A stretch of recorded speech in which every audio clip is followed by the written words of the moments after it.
On a beautiful day just like any other, this young man was taking a stroll by himself when he suddenly felt an irritating twitch in his left eye. It was incredibly uncomfortable. Just then, he saw a beast right in front of him. Without a single wasted motion, Han Sen whipped out his dagger and stabbed it straight in the butt. A piercing scream rang out. It quickly drew the attention of countless passers-by, and the beast began to transform into a woman. Han Sen's dagger was now lodged squarely in her rear end. What an incredibly awkward sight. Isn't that Chinuan? To get stabbed in the butt in broad daylight? This kid's got some serious guts, daring to stab Chinuan. Who the hell is he? Is it possible that kid doesn't know that's a beast soul transformation? Looks like we've got a good show to watch. Hearing the onlookers' excited chatter, a chill that had nothing to do with the cold ran down Han Sen's spine. The woman before him was Chinuan, the most powerful and influential person in this steel armor shelter. This was likely the first time Chinuan had ever been poked in the butt in public, so she was both furious and mortified, stammering you for what felt like an eternity, unable to form a complete sentence. How dare you? You dare poke my butt? Being turned into a laughingstock in the middle of the street like this? Finally, Chinuan's fury exploded. But before she could even make a move, Han Sen was surrounded by a group of tall, muscular men. This was to be expected. That woman was their goddess. How could Han Sen expect a peaceful outcome after poking their goddess in the butt? Han Sen was forced to his knees, facing Chinuan's tsunami of rage. She pointed a finger in his face and fiercely declared that from now on, anyone who associated with Han Sen or helped him in any way would be her enemy. A single short sentence, but it was a complete blacklisting, severing any hope for Han Sen's future. He immediately fell into a panic. Han Sen himself couldn't understand how he had ended up in this situation right after arriving at the God's Sanctuary shelter. Han Sen truly wished this was all just a nightmare. But unfortunately, Chinuan's words carried too much weight. From then on, he was forced to hunt alone due to his abilities. With his limited abilities, Han Sen could only hunt low-level mutant creatures. He took out his anger on the black-shelled beetles. Eating one of these creatures could randomly yield from 0 to 10 geno points, but Han Sen had already eaten over 30 of them in a row. His geno points couldn't increase any further. Humanity's geno points were currently measured by 4 indicators: ordinary, primitive, mutant, and sacred blood. Han Sen's current ordinary geno points were 79 out of 100. All his other geno points were at 0. If things continued like this, he had no idea how long he'd have to wait to complete his first evolution and get a ranking. For a whole month after that, Han Sen continuously hunted and ate low-level mutant creatures, and he still couldn't complete a single-body evolution. He had previously considered hunting some slightly stronger creatures.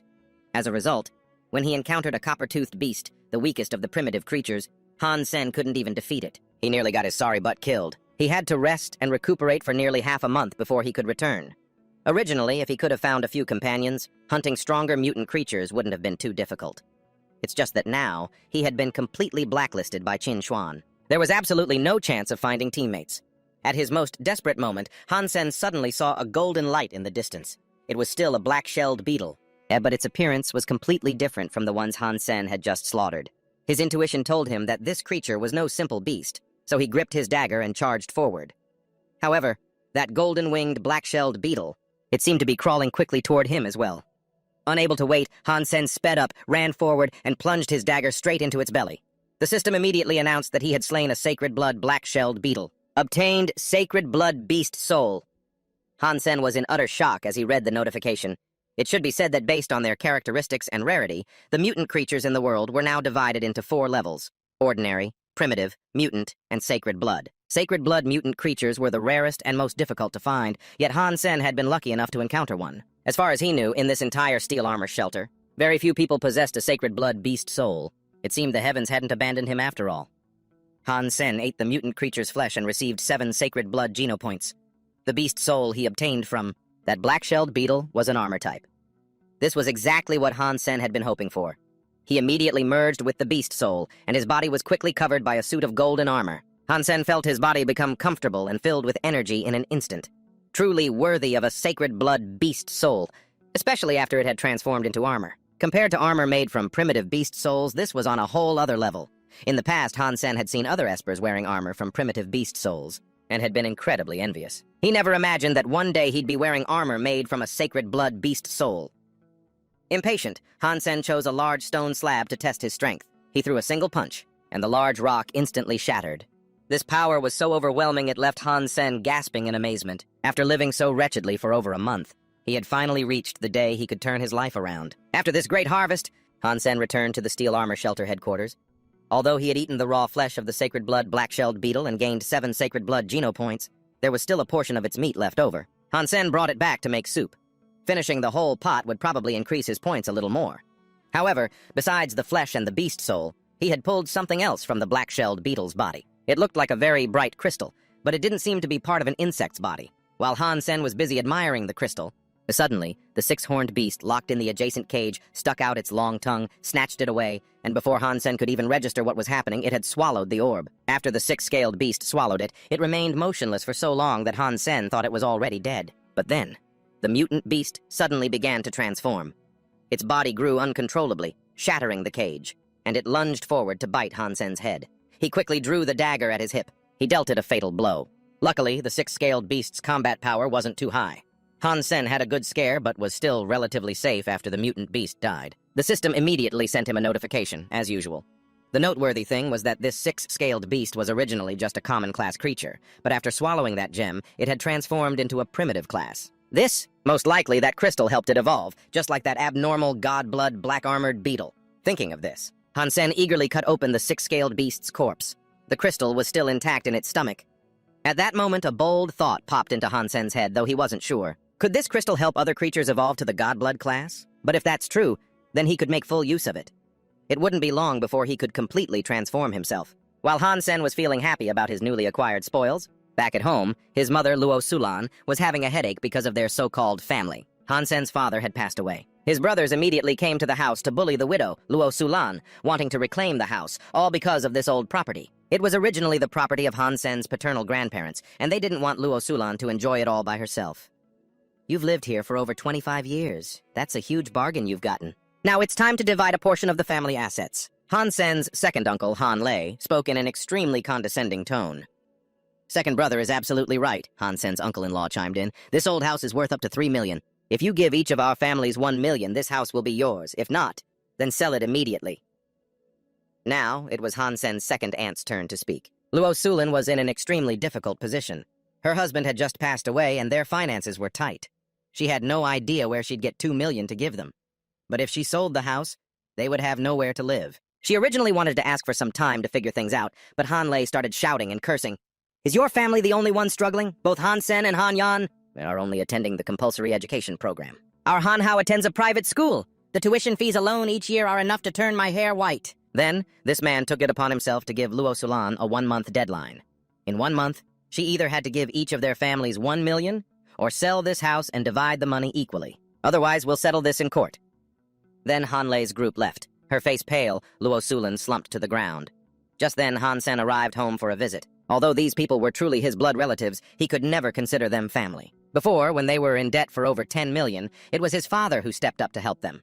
Now, not long after he passed away, they shamelessly show up here, demanding money. The Starry Group wanted to swallow our family's company. If Dad hadn't stood up for everyone, argued with the Starry Group, and turned against them, how could he have passed away so mysteriously? Han Sen said, gritting his teeth in anger. Feeling helpless, Luo Sulan cried silently, repeatedly blaming herself for being useless, unable to even protect their old house. Seeing his mother like this, Han Sen's heart felt like it was being torn into 1,000,000 pieces. Mom, don't worry. I've already asked Uncle Jang, there's a solution. Just focus on taking care of little Yan. Just leave this matter to me. They won't be able to take this house from us. In Luo Sulan's eyes, Han Sen was just a kid who had recently graduated high school. But after a month at the steel armor shelter, he seemed like a completely different person. He had become much more reliable. Since Han Sen said so, she had no choice but to swallow her tears and trust her son. As for Han Sen, he had no intention of letting those ungrateful bastards who bullied his mother and sister get off so easily. After that, Han Sen said goodbye to his mother and sister and headed to the teleportation station, preparing to return to the steel armor shelter. At the station, one could easily overhear information about rising stars. For example, Chairman Zhao Yalong of the Zhao Group had completed his 3rd evolution and was qualified to enter the 4th God's sanctuary, achieving the rank of demigod, or the young genius Lan Gi, who used 100 mutant genopoints to enter the 2nd God's sanctuary. Previously, these concepts of the evolved, surpassers, and demigods were all beyond Han Sen's reach. But now he had that mysterious crystal. He could probably reach that stage as well. He now had God-blood genopoints, but reaching 100 God-blood genopoints to evolve in such a short time was still too difficult. For now, Han Sen just wanted to earn 100 primitive and mutant genopoints. With that in mind, he headed straight for Windfall Valley. Han Sen planned to quickly earn enough money, 2 million yuan, to shut those ungrateful relatives up. By the time he reached Windfall Valley, Han Sen was still filled with regret. If he hadn't cooked the corpse of that sacred blood black-armored beetle into a soup, he definitely could have sold it for 1 to 2 million. Who knew that something like this would happen right after he ate it? During the hunt that day, the first creature Han Sen encountered was a primitive class Gale mantis. This species' defining characteristic is its lightning-fast speed, attacking with its serrated sickle-like forelegs. Its fatal weakness was its waist. Han Sen had no reason to pass up this primitive class mutant beast, so he quickly launched an attack.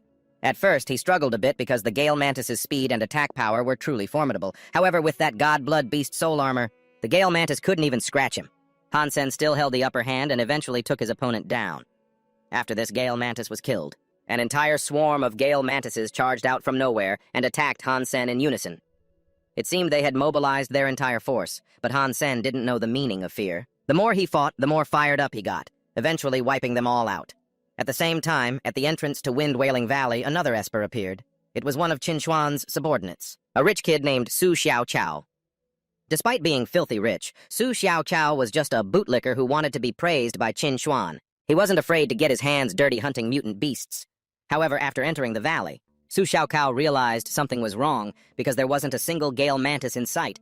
At first, he thought some team had already swept through the area, but on closer inspection, it didn't look like a group had passed through. Then, Su Xiaoqiao spotted some bloodstains. As he went deeper, he saw large pools of blood. From the bloodstains, you could tell that a fierce battle had just taken place here. Driven by curiosity, Su Xiaoqiao ventured even deeper.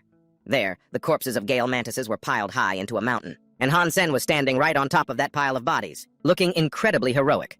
Su Xiaoqiao couldn't hide his shock. "Big brother, did you take down all these Gale mantises by yourself? For real?" Han Sen didn't answer. Instead, he asked Su Xiaoqiao, "You want these? Then it's 1,000 Zuoquan coins each, no haggling." Note, Zuoquan coins are the common currency in this world. In truth, Han Sen was having a huge headache right now because he had accidentally wiped out the entire nest of Gale mantises. He couldn't possibly eat them all, so he had to sell them. He never expected to run into a rich guy. As soon as Su Xiaoqiao heard the price, his face lit up. He pulled out a thick wad of cash and handed it to Han Sen. "I'll buy all the Gale mantises here. If there's any money left over, consider it a deposit. If you get any good mutant beasts in the future, I'll come back and buy them at a high price." Han Sen, who was dead tired, had suddenly hit the jackpot. Having met a big spender, he proactively asked for Su Xiaoqiao's name and room number so he could find him later with good stuff. "My name is Su Xiaoqiao, and my room number at the Steel Armor Shelter is 1046. What about you? What's your name and room number?" Of course, Han Sen wasn't foolish enough to reveal his information to the other guy. After all, in this Steel Armor Shelter, he was an outcast hated by everyone. Han Sen took the money and left. He didn't forget to promise he'd find Su Xiaoqiao later with good stuff. "Gold coins, I only recognize gold coins," Han Sen said. He never thought Su Xiaoqiao would be such an idiot. The guy said he only recognized gold coins, but he interpreted it as Han Sen's name being Gold Coin. Feeling that he shouldn't address a master by his full name, he started calling him Brother Coin. Brother Coin, I'll be waiting for you. You have to come, okay?" After parting ways with Su Xiaoqiao, Han Sen went to the territory of the bronze-toothed beasts to continue hunting. He'd accidentally wiped out the Gale mantis swarm just now, so he had to learn from that experience. He had to leave one alive to use that crystal on it. The bronze-toothed beast was also a primitive-class mutant beast. Han Sen killed one after another, and finally obtained a beast soul. The beast souls of the bronze-toothed beasts were highly sought after. Their beast souls took the form of a weapon, which was exactly what Han Sen was lacking. Now he had both armor and a weapon. His strength had increased significantly once again. After a long day of hunting, Han Sen returned to the Steel Armor Shelter. Just as he reached the gate, he saw a troop of soldiers riding mutant beasts on their way out. Looking closely, it was Son of Heaven's troop. He was the lord of this area, and also one of Chinuan's suitors. The moment Son of Heaven saw Han Sen, his expression turned icy. Then, without a word, he drew his whip and lashed out fiercely at him. Caught by surprise, Han Sen couldn't even dodge. He was struck a painful blow. "Bastard!" Son of Heaven cursed loudly. "Who was so bold as to sell a primitive-class mutant beast to you?" Han Sen was furious at being attacked for no reason. But the gossiping bystanders knew at a glance that Son of Heaven was getting revenge. It was because Han Sen had poked his goddess's butt before. Here in the Steel Armor Shelter, no one was crazy enough to confront him, so no one dared to speak up for Han Sen. "If I catch the person who dared to sell that thing to you, you'll both be waiting for punishment," Son of Heaven bellowed. He clearly refused to believe that Han Sen had hunted the bronze-toothed beast himself. After speaking, Son of Heaven spurred his mutant beast and dashed away. His disciple, who was behind him, Luo Tianyong, couldn't help but shoot Han Sen a death glare. Today, their troop was in a hurry to get somewhere else. Otherwise, Son of Heaven definitely wouldn't have let him off. With just a single lash of the whip, Han Sen rubbed the whip mark on his shoulder, silently cursing those bastards. It looked like he'd have to use that crystal soon. He needed to increase his strength so these people would stop looking down on him. A gentleman's revenge, even after 15 years, is not too late. One day, he would crush these people under his feet. 3 days later, in Han Sen's room at the steel armor shelter, the copper-toothed beast he had fed the crystal to began to transform. Once its entire body turned bronze like a statue, it would be considered a fully transformed mutant copper-toothed beast. However, even though the copper-toothed beast's fur now shimmered with a bronze color, it was still a far cry from a true mutant copper-toothed beast. It seemed evolving from a primitive creature to a mutant was not as simple as an ordinary creature, evolving into a primitive one. Han Sen had no choice but to wait patiently. But just sitting around waiting like this was a complete waste of time. In the meantime, he decided to go out and hunt a few more primitive creatures to exchange for money. He could also eat their flesh to increase his own primitive genopoints. Suddenly, a commotion erupted outside. Han Sen pressed his ear to a crack in the door to listen. Hurry up. Let's go see what's happening in the Wind Valley. So many people are there, you don't know? The 3 overlords of the steel armor shelter have teamed up to hunt a god-blood creature. Hurry, we might be able to pick up some scraps. As soon as he heard god-blood creature, Han Sen knew exactly where he had to go next. He sprinted at full speed towards the Wind Valley they were talking about. Down in the valley, Han Sen could see Son of Heaven and Chinuan fighting together. Their target was a god-blood creature of unparalleled strength. Dodge it! Someone in the group suddenly yelled. Han Sen saw Son of Heaven leap spectacularly, narrowly avoiding the god-blood beast's attack. But in doing so, Son of Heaven's mount was torn to shreds by the god-blood beast. It seemed that even among god-blood creatures, its strength was on a different level compared to the black beetle that Han Sen had hunted. Look, even when surrounded by Son of Heaven's entire army, it was completely unharmed. However, the beast also seemed afraid of a prolonged fight. As proof, after breaking through their lines, it quickly tried to flee. Son of Heaven had expended so much effort, and even had his mount torn apart. How could he let the culprit escape?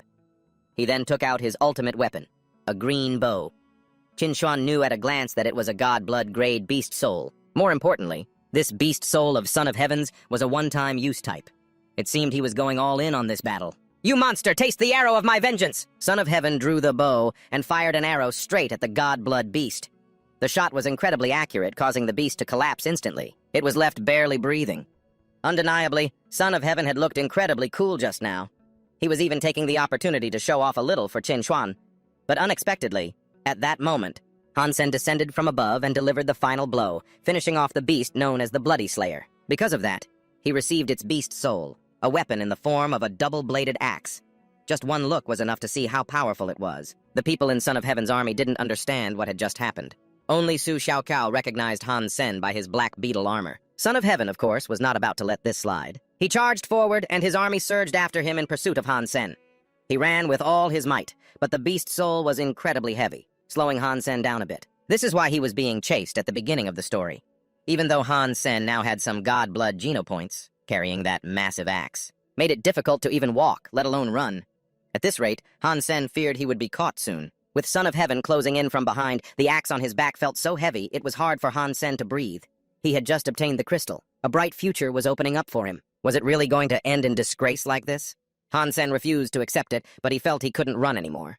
Taking the risk of stealing a kill from such a large army, it wasn't too surprising that this was the result. Mom, yeah, I'm sorry, I've done all I can. Han Sen closed his eyes, seemingly ready to give up. But just at that moment, a familiar voice appeared in his mind. So, you want to give up? You really want to stop? Are you sure you want to quit, little Sen? This voice belonged to his late father. Han Sen recalled a time when he was young, when his father had let him play a virtual reality game. Back then, Han Sen had seen the player in front of him get devoured by a monster, and was too afraid to take another step. But his father taught him that danger always goes hand in hand with opportunity, and that he couldn't stop moving forward just because he was afraid of danger. The conversation between father and son from that day had suddenly become crystal clear in his mind.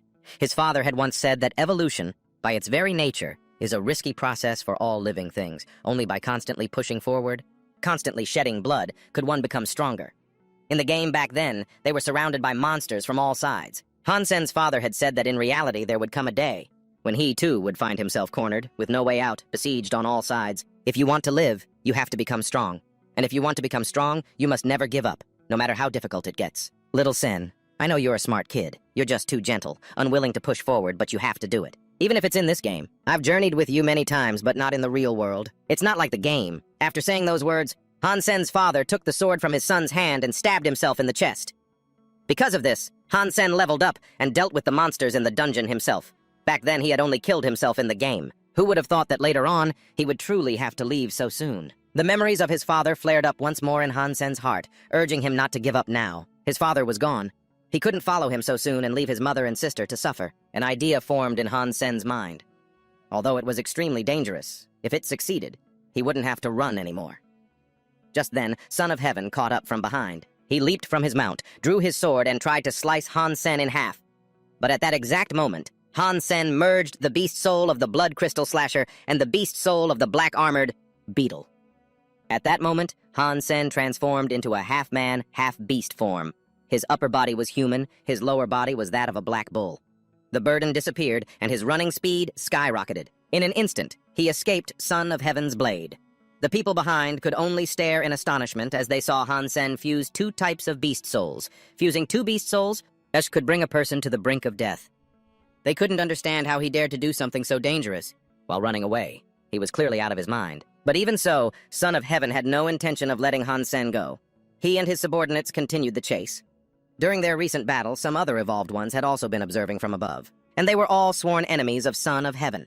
They didn't know who Han Sen was, but they felt a sense of admiration for him, daring to do something so audacious. It was also very satisfying to see that guy, Son of Heaven, in such a predicament. In this mountain, there are 9 bends and 18 paths. As long as Han Sen ran the right way, Son of Heaven wouldn't be able to find him. He used a god-blood beast soul arrow and couldn't even get a single hair from the mutant beast. This time, Son of Heaven really messed up. This makes me so happy. Haha, that golden axe, a god-blood beast soul, if he sells it, he'll definitely strike it rich. It must be worth a lot of money. Money? You think you can just buy a god-blood beast soul with money? I don't know who that guy is. A moment ago, I thought I heard someone call him Brother Goldcoin. What a great name. All about gold and money. While those evolved ones were gloating over Son of Heaven being tricked, Han Sen had already escaped. He found a secluded corner in the forest to stop. Different beast souls have different forms and effects. It seems the god-blood beast soul of the blood crystal slasher has a time limit for its transformation. With Han Sen's current abilities, this process could last up to 7 or 8 minutes. Luckily, he chose to run instead of fighting Son of Heaven's army. Otherwise, after those 7 or 8 minutes were up, he would have been torn to pieces. This axe couldn't be stored in a dimensional space like other beast souls. Han Sen bet that the entrance to the steel armor shelter was now crawling with Son of Heaven's army. Therefore, he couldn't bring the axe back under these circumstances. Han Sen could only temporarily bury it in the forest. After he was done, he returned to the steel armor shelter late at night. Just as he predicted, a large number of Son of Heaven's troops were gathered at the entrance. Everyone who wanted to enter the city had to undergo a search, but they couldn't find anything on Han Sen, so he was able to pass through easily. Inside the steel armor shelter, people everywhere were talking about how Son of Heaven had been made a fool of by someone named Brother Goldcoin, even having to use a single-use god-blood arrow, only to lose the beast soul right in front of everyone. The more Han Sen listened, the more delighted he felt. This afternoon, he had taken a hit from Son of Heaven, and tonight he had paid him back 10 times over. That night, Chinuan called Su Xiaokao into her private room. The reason was because, at that time, he had let it slip and called Han Sen Brother Goldcoin. This made Son of Heaven suspect that the two of them were connected. If it hadn't been for Chinuan's earnest defense, Su Xiaokao's life would have been hard to save. Quick, tell me, who on earth is Goldcoin? Sister Xuan, I really don't know Goldcoin. I only met him once in Wind Valley. At that time, he sold me a few Zephyr Wolves. I even gave some to the brothers to try. Su Xiaokao had no reason to lie, especially since he was also a huge admirer of Qin Xuan. She didn't interrogate him further. Instead, she wanted Su Xiaokao to contact Goldcoin and tell him that she wanted to buy his god-blood beast soul at a high price. That night, Han Sen couldn't sleep and started hunting again. Son of Heaven had put a bounty on his head, wanting him under the name Goldcoin. The amount was so large that Han Sen even felt like turning himself in for the money. But of course, he wasn't that stupid. It's just that now there was a problem giving Han Sen a headache. His ordinary Geno points were now at 91 out of 100.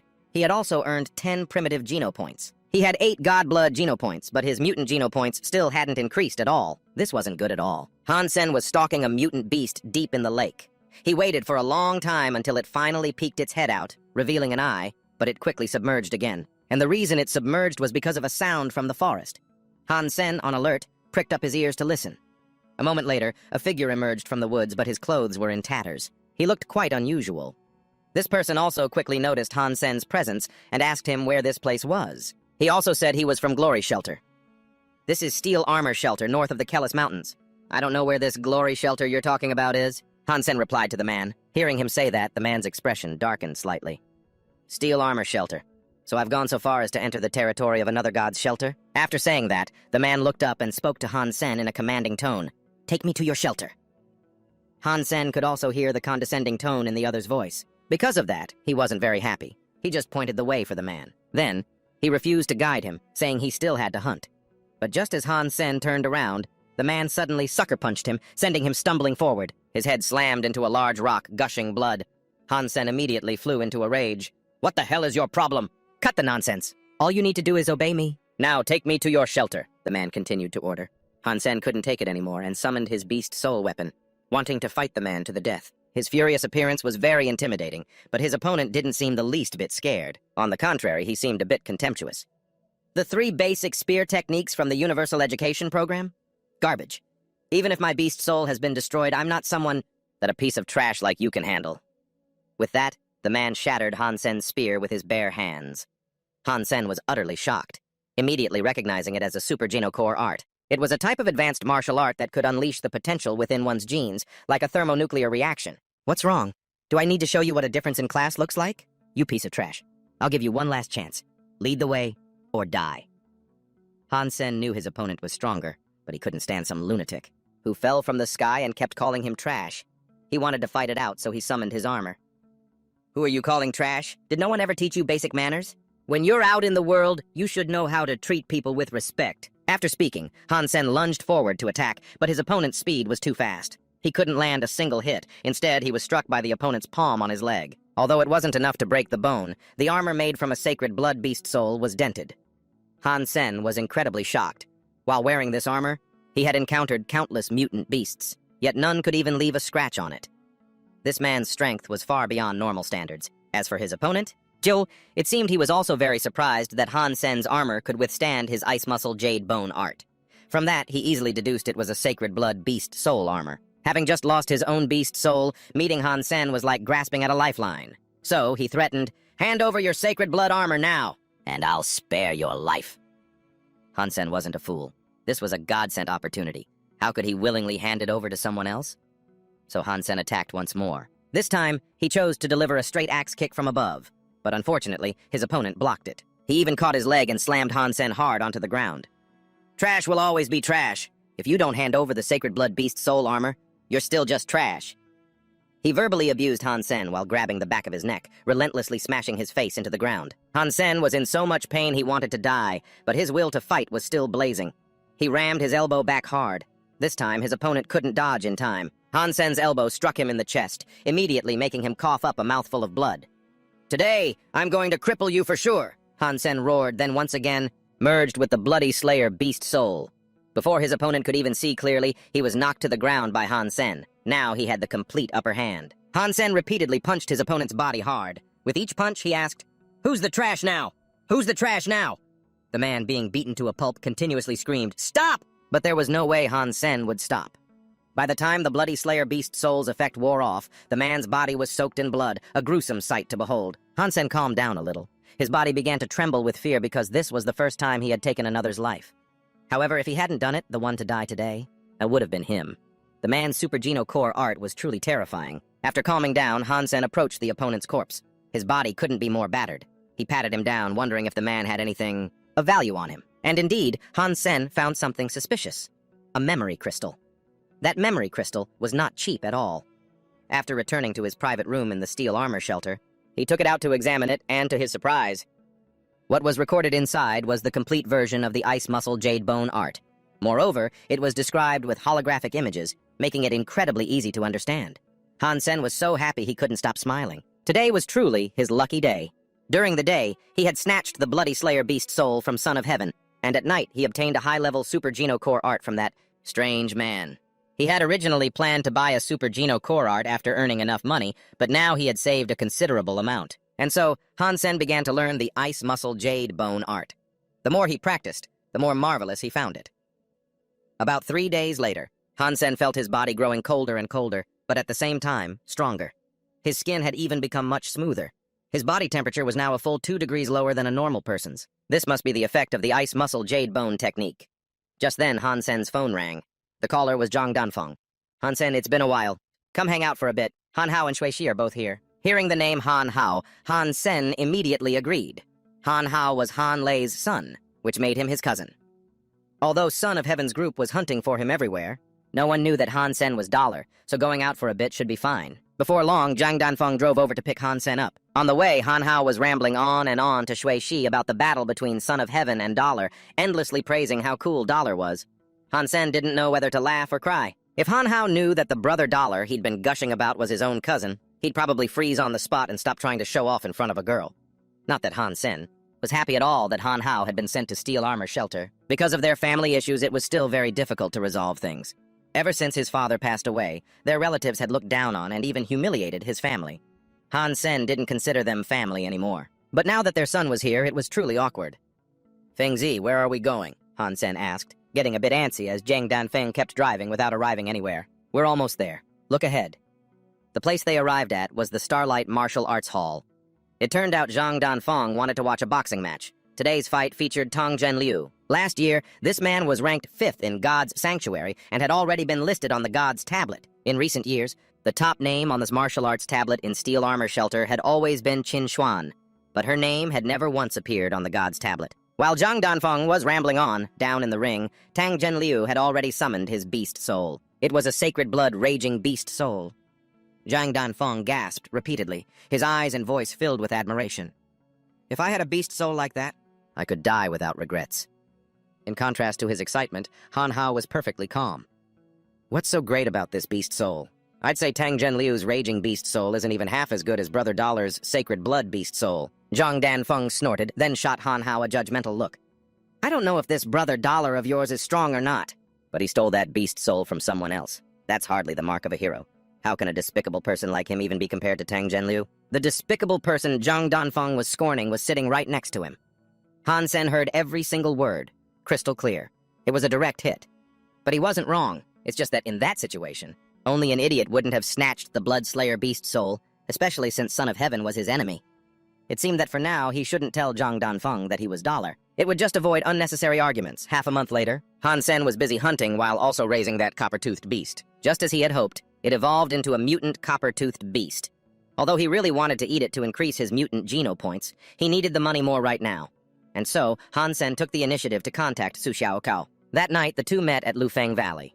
Su Xiaokao bought the mutant copper-toothed beast meat for 2 million. Taking this opportunity, Su Xiaokao also told Han Sen that Chinuan wanted to buy the Bloodslayer beast soul and the golden double-bladed axe. He wasn't surprised. He just told Su Xiaokao to pass on a message. If Chinuan could offer a price that satisfied him, he would sell. After the transaction, Han Sen continued hunting. His target this time was the poison-spiked scorpions in the bottomless cave. This was a type of creature with extremely potent venom. Fortunately, Han Sen had his black beetle armor, so they couldn't do anything to him. After clearing out the bottomless cave, Han Sen was hauling a sack full of poison-spiked scorpions, planning to leave. But before he reached the cave entrance, Han Sen heard someone call his name. "Brother Dollar, is that you?" The light ahead gradually became clearer, and the person sitting there was none other than Chinuan. Han Sen thought she was there to settle the score with him, so he pretended not to hear and walked right past her. But this time, Chinuan called after him, asking him to take her along. Only then did Han Sen notice that her ankle was injured, and he also realized that Chinuan had no idea he was the bastard who stabbed her in the butt not long ago. With this full-body armor, he didn't have to worry at all about being discovered. If that was the case, Han Sen decided to seize this opportunity to get something good for himself. He sat down beside her, pretending to examine Chinuan's wound, and asked, "Looks like you were poisoned by a poison-spiked scorpion. But how could that have happened? You're obviously very strong." "A poison-spiked scorpion ambushed me when my dragon saliva scent was about to run out," Chinuan said, a dagger appearing in her hand. Han Sen recognized this weapon. "It's formed by the sacred blood poison heart butterfly beast soul. Don't even think about taking advantage of me. Your armor can't block this." Han Sen had originally intended to tease the woman a bit, but he didn't expect her to be able to read his malicious thoughts and be so on guard. "Don't misunderstand, I don't have any other intentions. Didn't you want me to take you with me?" Han Sen hurriedly waved his hands, looking as if he'd just been wrongly accused. Chinuan still refused to let her guard down. She proposed a deal.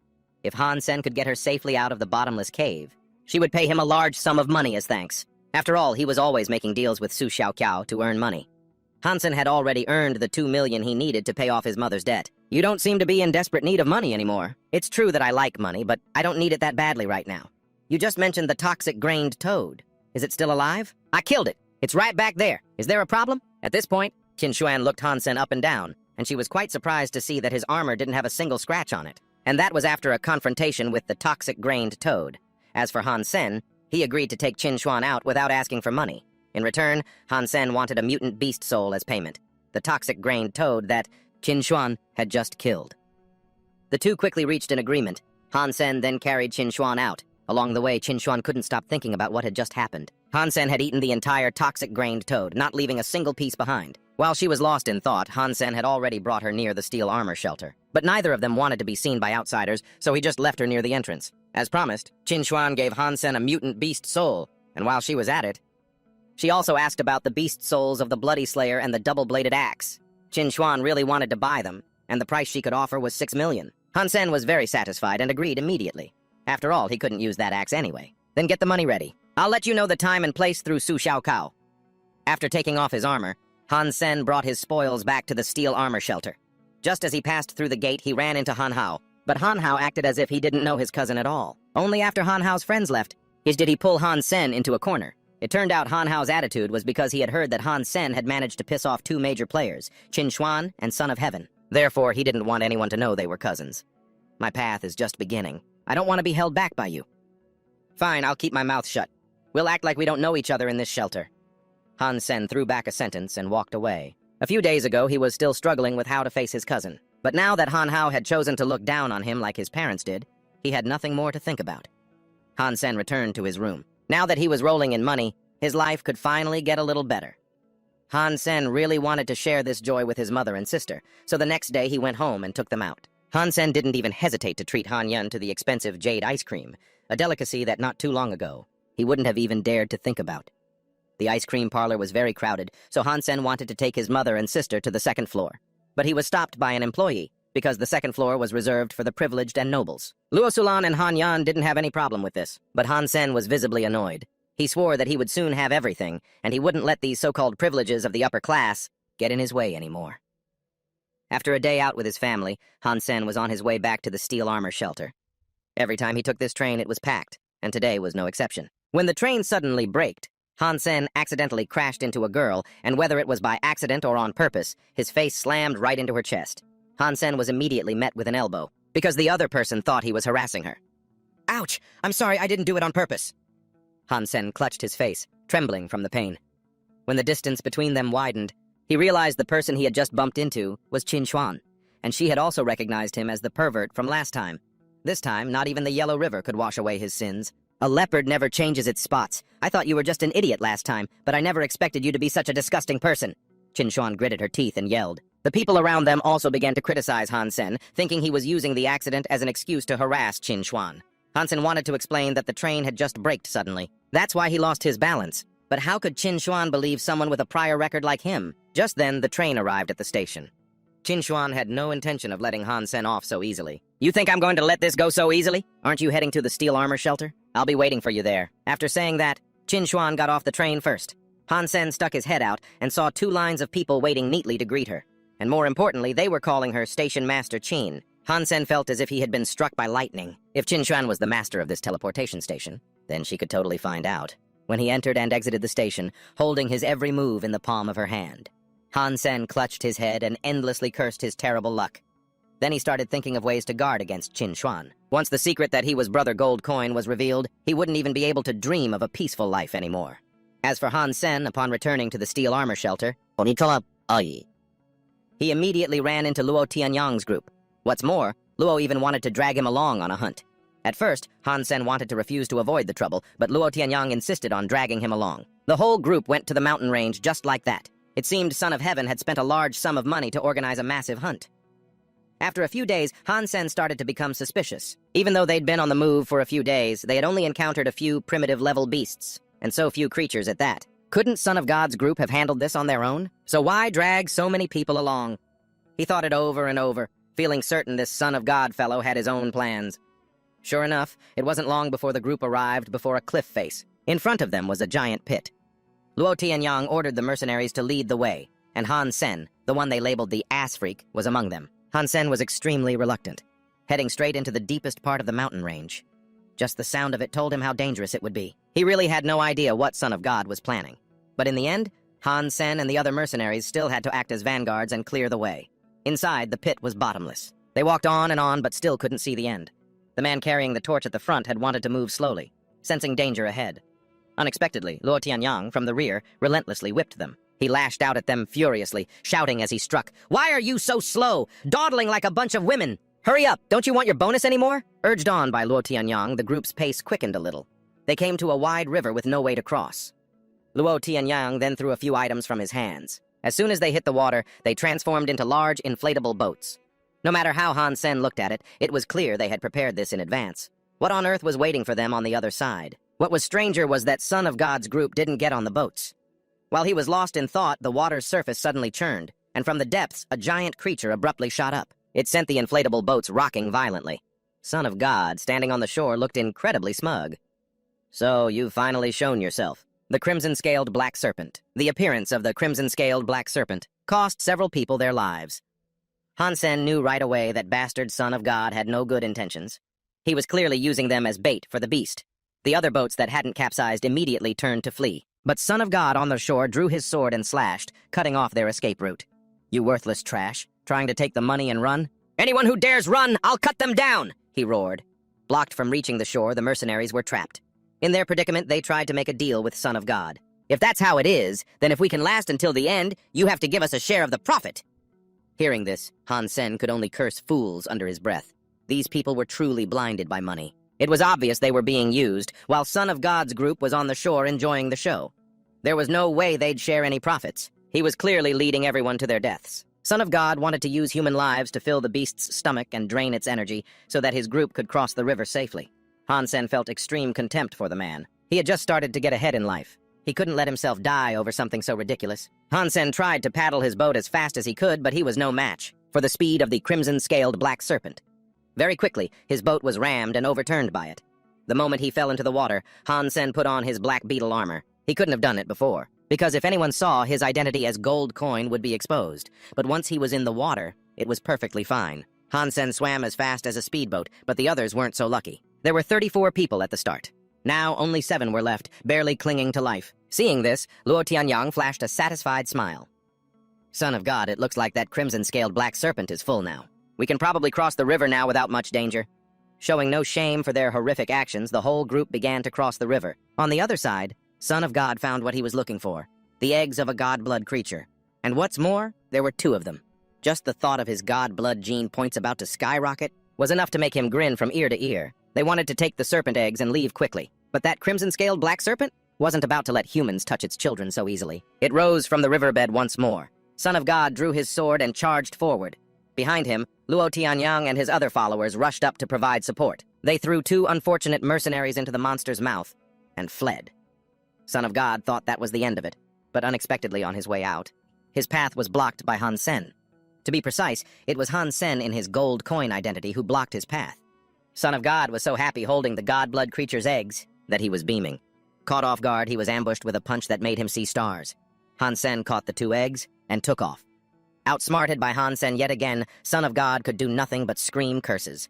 On the other hand, Han Sen was ecstatic, because although he was lucky to escape the river monster's jaws, he never imagined he would get his hands on something this good. However, as he was fleeing, Han Sen's path was blocked by a great serpent. It seemed the crimson-scaled black serpent wasn't the only one here. In front of him was a monster, and behind him, Son of God's group was in hot pursuit. Han Sen was cornered once again. A wicked idea popped into his head. Han Sen focused his strength and cracked one of the eggs. Then he threw it to Son of God. "Catch! 1 for each of us! Let's put our feud aside for now and team up against the great serpent first!" Son of God instinctively caught the egg. But he had no desire to team up with Han Sen. He wanted to take his life. Blinded by hatred, Son of God completely failed to notice that the egg was cracked. It wasn't until Luo Tianyang called out to him. But at that very moment, the great serpent went berserk and lunged at him. Son of Heaven had to use all his strength to fend it off. Seizing the opportunity, Han Sen managed to escape. He returned to steel armor shelter in high spirits. Gold coin had buried 2 of Son of Heaven's sacred blood beast souls. It doesn't take a genius to know how furious he must be. After eating that egg, Han Sen's sacred blood geno points had increased by 13. He was very strong now, but the moment he stepped into steel armor shelter, Han Sen came face to face with his next problem. It was Chinuan. "You're quite good at hiding. I haven't seen your face for 2 weeks. Did you really think I'd let you off the hook? Having followed Son of Heaven's group for almost 2 weeks, Han Sen had completely forgotten that Chinuan had sworn to settle the score with him once he got back to the shelter. The moment he saw Chinuan, Han Sen's face went pale. He originally thought she would drag him out in front of a crowd to beat and scold him, but unexpectedly this girl was quite honorable. The place Chinuan dragged Han Sen to was the combat room. Here, the two would fight one-on-one. If Han Sen won, Chinuan promised to never bother him again. But Han Sen felt this was a raw deal. Chinuan's sacred blood genopoints were almost maxed out. Plus, she had trained in the military for so long. She also possessed countless high-level beast souls. Asking him to fight her was like telling him to just surrender. Neither of us will use beast souls in this fight. If you can take 50 of my moves, then we'll consider this matter settled. That sounded much more reasonable, so Han Sen agreed. He refused to believe he couldn't even handle 50 moves from a girl. Qinshen stepped back and got into a stance. You go first. As soon as she finished speaking, Han Sen rushed forward and landed a punch right on her face. He really didn't know how to treat a lady. Chinuan staggered back a few steps and cursed. You despicable bastard! Seeing her looking so disheveled, Han Sen frantically apologized. He had only wanted to end things quickly and get out of there. That's why he had struck so quickly. She hadn't even had time to fully prepare. Chinuan wiped the blood from her nose, stood up straight, and was about to speak again. But before she could even get a curse out, Han Sen gifted her another punch. This time, it definitely wasn't unintentional. An opportunity this good, of course, had to be seized. Chinshuan's rage reached its peak. She charged at Han Sen and began unleashing a flurry of punches and kicks. The true strength of someone trained in the military was on another level. Plus, getting sucker punched twice only fueled her fury. She beat him until Han Sen could only cry and admit he was wrong. In the end, Han Sen took the full brunt of all 50 moves Chinuan dished out. She didn't hold back at all, so when he returned, his face was swollen and bruised. This fight also made Han Sen realize his own strength was still that of an ant. It seemed he still had to train hard to become stronger. As for Chinuan, after getting her revenge, her mood improved a little. However, she couldn't stop thinking about those 2 punches. After taking a shower, she went to re-watch the video of the fight. In her eyes, Han Sen's fist-fighting and close combat skills were truly terrible. However, those 2 explosive punches had been completely unexpected. At that moment, Han Sen had struck without any hesitation, as if he had transformed into an assassin. When he threw a punch, it was with his full power. This made it impossible for Chinuan to connect him with the usual stupid and clueless-looking Han Sen. Always putting on a disguise, then suddenly a one-hit kill? No, he's just a recent graduate. How could he be an assassin? Are his skills a natural talent, or did he get them through training? Chinuan was extremely curious. But no matter what, in her eyes, Han Sen was still a degenerate pervert, and she swore she would never forgive him. After a good night's sleep, Han Sen decided to take some extra classes. He went to the training center, which was divided into beginner, intermediate, advanced, and special classes. They taught everything from fist fighting and weaponry to soft kung fu and even super geno arts. Han Sen thought for a moment, then decided to sign up for the devil possession class. The owner of the center looked him over for a moment, then asked doubtfully, "This isn't your average high-level martial art. Is your physical constitution up to par?" "Don't worry, 1 million card," Han Sen said, pulling out a card and handing it to him. In reality, after practicing the ice muscle jade bone technique, his body had become much stronger. He was also much more agile. His father had once mentioned devil possession to him. He said it was super effective for dealing with women. That was the main reason he chose this course. He hoped that after practicing it, he could deal with Chinuan. But when he finally got the manual, Han Sen was stunned to realize he had wasted 1 million coins. The old man taught things like how to wrap yourself around a woman, how to lock them in a hold, how to embrace them. It was utterly shameless. If Han Sen used this on Chinuan, it would only make her think he was an even more disgusting pervert. However, 1 million coins was no small amount, so Han Sen decided to learn it anyway. "Qinshuan, you'd better not provoke me in the future. Otherwise, I'll definitely use you for extra practice." Han Sen spent a few days at the center practicing devil possession. When he returned to his room, he really felt like he had turned into a creepy old man. He could only hope it would be effective later on. His mood was already terrible, but then Han Sen saw Tong Ya. The beast has evolved into a mutant, which made it happy again. He would continue raising it until it became a god-blood copper-toothed beast. Besides, the god's son and his group had already given up on searching for the gold coins. It seemed to be due to a lack of clues, which was great news for Han Sen. He could now move about more freely. Everything was finally falling into place. He began to study the mutant beast soul he got from Chinuan. However, this beast soul seemed much smaller than he'd imagined. Normally, beast souls took the form of combat weapons, but the beast soul Chinuan gave Han Sen was a pet type. More importantly, this little black cat was tiny, and it was unclear if it had any combat power at all. Han Sen wanted to test it out, so he summoned the 3-eyed black cat. It faced off against the 3-horned scaly beast before him. His pet beast charged forward eagerly, but before it could even attack, it was sent flying back by the three-horned scaly beast. The test was a failure. Clearly, even though it was a mutant pet beast, it was completely useless. Well, actually, it did have a use. It knew how to meow and act cute. Han Sen realized Chinuan had totally played him. But now wasn't the time to settle that score. For today's hunt, he would have to rely on himself again. For the next few days, Han Sen continued to hunt. And of course, he had to do it all by himself, because that mutant three-eyed black cat was no help at all. It even ate more than he did. Normally, beast souls didn't need to eat or drink. If they were injured, you just had to recall them into your soul space to rest for a short while, and they would heal automatically. However, although this cat was no help in hunting, it was at least some amusing company for Han Sen. So, he decided to keep it, and gave it a name, Meow Jesty. While Han Sen and Meow Jesty were eating freshly roasted creature meat, a desperate cry for help suddenly echoed nearby. It was another ability user who was also out hunting. As soon as Han Sen saw what was chasing the man, he also took off running for his life. The man, seeing this, cried out in despair, begging him, "Hey, brother, don't run! I can give you money. However much you want, I'll give it to you." It sounded tempting, but Han Sen wasn't a fool. The things chasing that guy were savage beasts. Just one of them was enough to trample him to death, you know? And over there was a whole herd of them. Han Sen ran to a large cliff, quickly grabbed onto a vine, and scrambled up to safety. The other man begged him to pull him up. Han Sen did the good deed and finally pulled him up just as the herd of savage beasts arrived. The two of them panted heavily from exhaustion. Although they were safe for now, they still had to wait until that herd of savage beasts left before they could get down. "Friend, what on earth did you do to lead a whole herd of 100 rampaging savage beasts after you like this?" The man took out a pack of cigarettes, lit one, and offered one to Han Sen. Han Sen recognized at a glance that this brand was very expensive. The man's status was clearly not ordinary. He took a cigarette and started smoking. "I was in a hurry to get somewhere, and my beast soul was killed. I was so hungry I thought I was gonna die, so I went looking for a small savage beast. By the way, brother, what should I call you?" Han Sen introduced himself. The other man said his name was Lin Beifeng, then asked how far it was from here to Glory Shelter. "If you're asking about the armored shelter, it would take a few days to get there. As for that Glory Shelter you mentioned, I have no idea." Hearing Han Sen's reply, the man seemed quite surprised.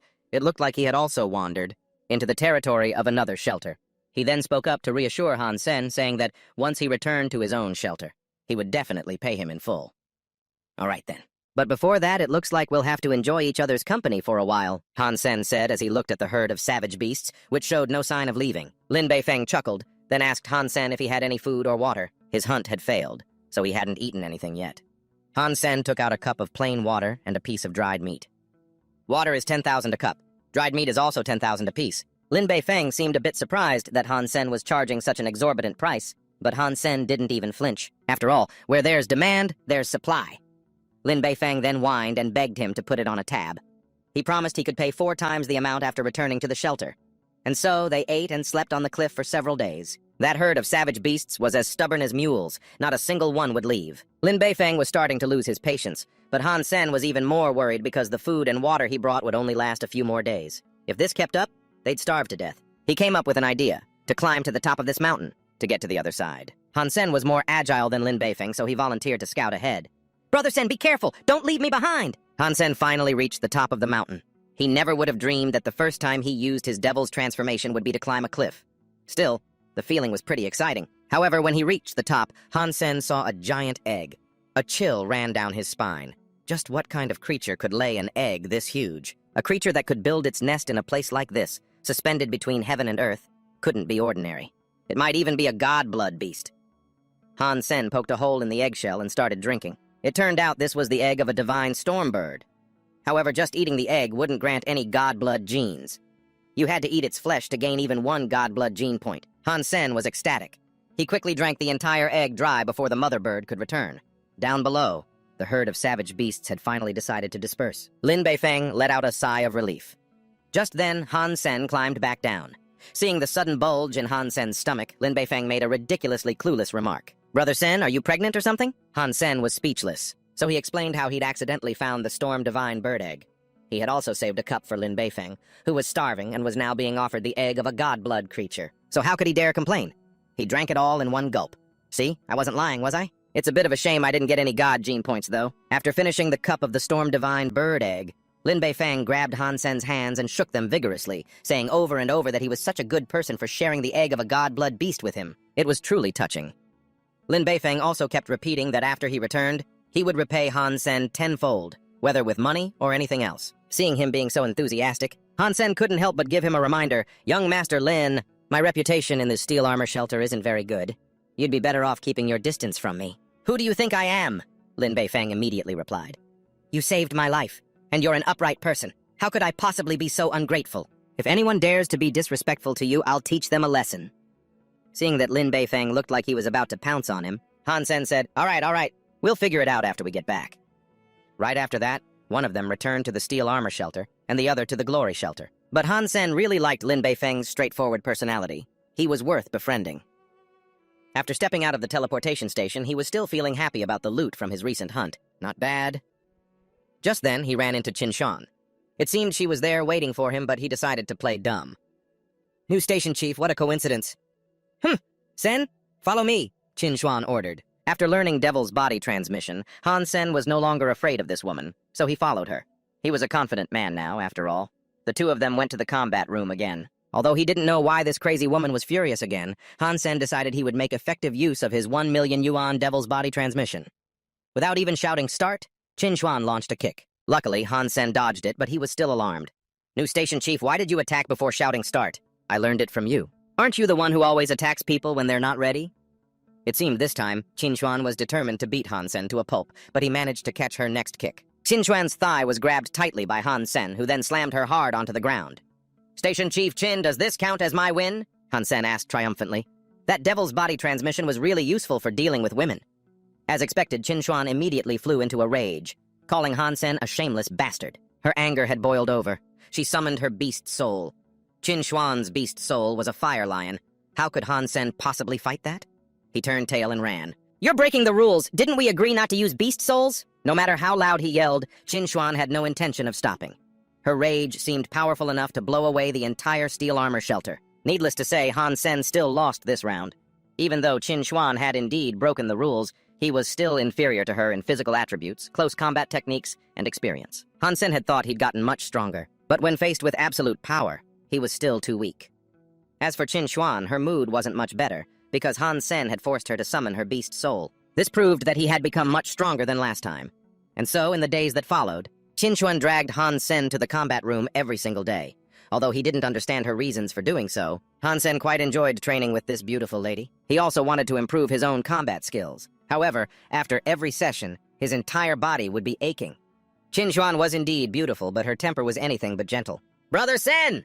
Long time no see! Today, after leaving the combat room, Han Sen ran into a familiar face. It was Shui Shi, the girl he went out with along with Zhang Danfeng and Han Hao's group. Zhu Shi was now old enough to join the shelter, so it was perfectly normal for her to be here. The two of them hadn't even exchanged more than 3 sentences when suddenly a supercar pulled up. A tall, cool-looking young man stepped out of the car. Little sis, haven't I told you before? You should only use the teleporter when you're at home. If you use it at the public station, you're bound to be harassed by some boring pests. Seeing her brother assuming Han Sen was a harasser, Shui Shi quickly tried to explain. Fourth brother, don't misunderstand, this is Han Sen, he's a childhood friend of mine. Seeing that the newcomer was Shui Shi's brother, Han Sen greeted him politely and extended his hand. But the other party not only refused to shake it, but also threw out a very nasty comment. Someone like you isn't qualified to be my sister's friend. Stay away from her from now on, or don't blame me for being rude. Shui Shi looked uncomfortable with her brother's rudeness, and Han Sen wasn't pleased either, being treated like an insect the first time they met. Are you talking to me? Looks like you didn't get the message, huh? Shui Shi's brother sneered, then suddenly lunged forward. Han Sen realized his opponent was initiating a close-quarters fight. However, Devil's body transmission was the master of all close combat. Ever since he learned this skill, even Chinuan wouldn't dare fight him up close, yet this guy was serving himself up on a platter. Han Sen gracefully dodged his opponent's kick. Then he lunged forward, grabbed the guy by the collar with both hands, and with all his might slammed his opponent's large frame to the ground. Shui Ji's older brother couldn't help but curse. Han Sen, however, looked very pleased, just teaching the guy a lesson. Consider it a proper greeting between men. You're so tall and strong, you should be fine, right? After that, he didn't linger. Before leaving, Han Sen didn't forget to say goodbye to Shui Ji, saying they should get a meal together next time they had a chance. It was, of course, just a polite, empty invitation. However, Shui Ji's older brother actually took it to heart, such a special greeting gift. Oh, it would be terribly rude not to return the favor. Shui Ji, in a few days, invite your friend over for a meal. By now, Han Sen had returned to his room at the steel armor shelter. Lately, because Chinuan was always clinging to him, he hadn't had time to go hunting in the mountains, so his income was too low. Therefore, Hansen started browsing the web for a part-time job on the Extreme Night site. Although it wasn't an official website, you could still exchange intelligence and essential supplies, and it had quite a few followers. The first thing that caught Hansen's eye was Lin Beifeng's name. He couldn't believe the guy was using his real name for transactions. On the site, Lin Beifeng was offering a high price to purchase beast souls and the flesh and blood of mutant creatures, but those items were very rare. They weren't easy to obtain, so Hansen couldn't fulfill the request. Then, he saw another request: recruiting someone capable of single-handedly dealing with 10 primitive creatures to protect the employer during a fight. To put it simply, it was protecting a bunch of inexperienced kids on a hunt. This kind of job wasn't difficult, but it was very troublesome. Hansen didn't really like it, but the daily wage was 10,000 yuan. Half a month of work could earn him 150,000 yuan. He was a slave to money, after all, so he immediately applied for the position. After job hunting, Hansen continued his search for a suitable weapon. After all, his Blue Moon Crescent spear had been destroyed by that strange man last time. Hansen quickly found a semi-alloy black samurai bow and alloy arrows. He didn't think he'd find something so good on this crappy website. What's more, this bow set had extremely high damage. The listed price should be at least 2 million yuan, but it had been posted on the forum for a long time, and still, no one had snatched it up. This black samurai bow was the soul of the apocalypse. In an official store, it was a high-end item listed for up to 6,680,000 yuan. Its maximum range could reach 800 meters. Paired with alloy arrows, shooting through steel armor from 300 meters wouldn't be a problem. The only thing was, it required a standard alliance, strength level of 7.0 or higher just to draw it. With the soul of the apocalypse's ice muscle jade bone technique, Hansen had already raised his standard to 8.0. He had also practiced archery quite a bit, so he really liked this piece of equipment. The only issue was he was short on cash lately, so he had to consider the price carefully. Hansen first messaged the seller offering 1 million yuan, but he didn't get a response. Just as he was worrying that his offer was too low, he received a message. The seller agreed outright and even sent a trade link. Hansen's spirits lifted immediately. The next day, the express delivery arrived. After unboxing his new gear, Hansen was eager to test its power. The black samurai bow was truly not to be underestimated. A single arrow could decide the fate of the world. With this weapon in hand, Hansen felt much more at ease. The next time he encountered the Son of Heaven or a god-blood creature, he wouldn't need to risk charging them head-on anymore. 3 days later, Hansen bought 20 new lightning attribute alloy arrows and 20 light alloy arrows. In addition to the 6 arrows that came with the bow, this was more than enough to get by out there. He went to the interview location for the job. Only then did he realize that many people had already arrived before him. Hansen was stunned. He thought they were only hiring one person. A crowd meant complications. Hansen began to regret coming here. While he was debating whether to just leave, a few guys recognized him. "Oh, isn't that Chinuan's ass licker? He's even got a bow and arrows on his back, actually looks the part. You're not here because you also accepted the job to protect those young masters on their hunt, are you? I think the young masters will be the ones protecting him. Haha." While everyone was mocking him, Hansen saw Han Hao standing not far away, staring at him with a cold gaze. With a cold expression, Hansen calmly faced everyone. A young master with an arrogant smile spoke up, asking, "So you're the one they call the ass freak, huh?" Shamelessly, Hansen replied calmly, "If you think I'm unsuitable, I can leave right now." However, young Master Yuan asked him to stay. "And protect us?" Seeing this, young Master Ching tried his best to dissuade him. "A Yuan, he's a butt freak." The others in the team agreed, speaking up. "That's right, young Master Yuan. Having him protect everyone, he can't do it. I'm afraid if we actually run into danger, he'll just run faster than all of you." No matter what anyone said, young Master Yuan stuck to his decision. "I've chosen him. You guys can go recruit a few more people. Contract." Hansen took the contract and quickly signed his name on it. Zhang Danfeng, who was walking by, intentionally bumped into him and said contemptuously, "You butt freak. You're pretty lucky to meet a young master who's both rich and kind." Unfazed, he calmly replied, "My luck has always been good." Inside the forest, the wind rose, swaying the trees. A group of people walked calmly through the quiet woods. Zhang Danfeng suddenly pointed in one direction and shouted, "Look! There's a primitive creature over there!" In the direction he pointed, the shadow of some creature did indeed flash by. Immediately, the whole group rushed forward to chase it. "Over here! Hurry up! Catch it! Protect the young master!" A hand gently touched the arrows on his back. Hansen decisively fired an arrow. The arrow stuck straight into a tree, making everyone ask in confusion, "Hey you, where are you shooting?" After firing that arrow, he thought to himself, the Doomsday Soul truly is something else. But I just need to use a little more strength.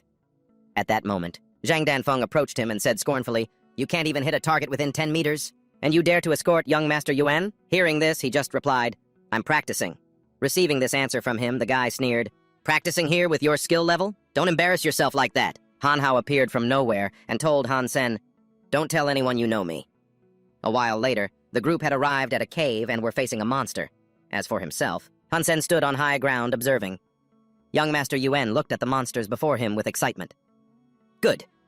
3 primitive black-spotted beasts. You guys don't need to act. We'll handle this ourselves." The men who followed to protect him heard this and replied, "Okay, then please be careful." Without hesitation, he enthusiastically attacked the monster. Watching this scene from above, Han Sen looked pleased. Actually, these rich kids have a lot of potential. They just need protection at the beginning, because they still lack a lot of experience. After many days of training, they improved quite a bit, easily dealing with the primitive creatures. A short while later, several primitive monsters had fallen to the ground. A voice full of emotion rang out. "Those who come from the Noble Academy are different. Their starting point is so much higher than someone like me who only finished standard education." On the other side, young Master Ching looked at the monsters he had taken down himself and laughed with satisfaction. "It's done! This is our achievement!"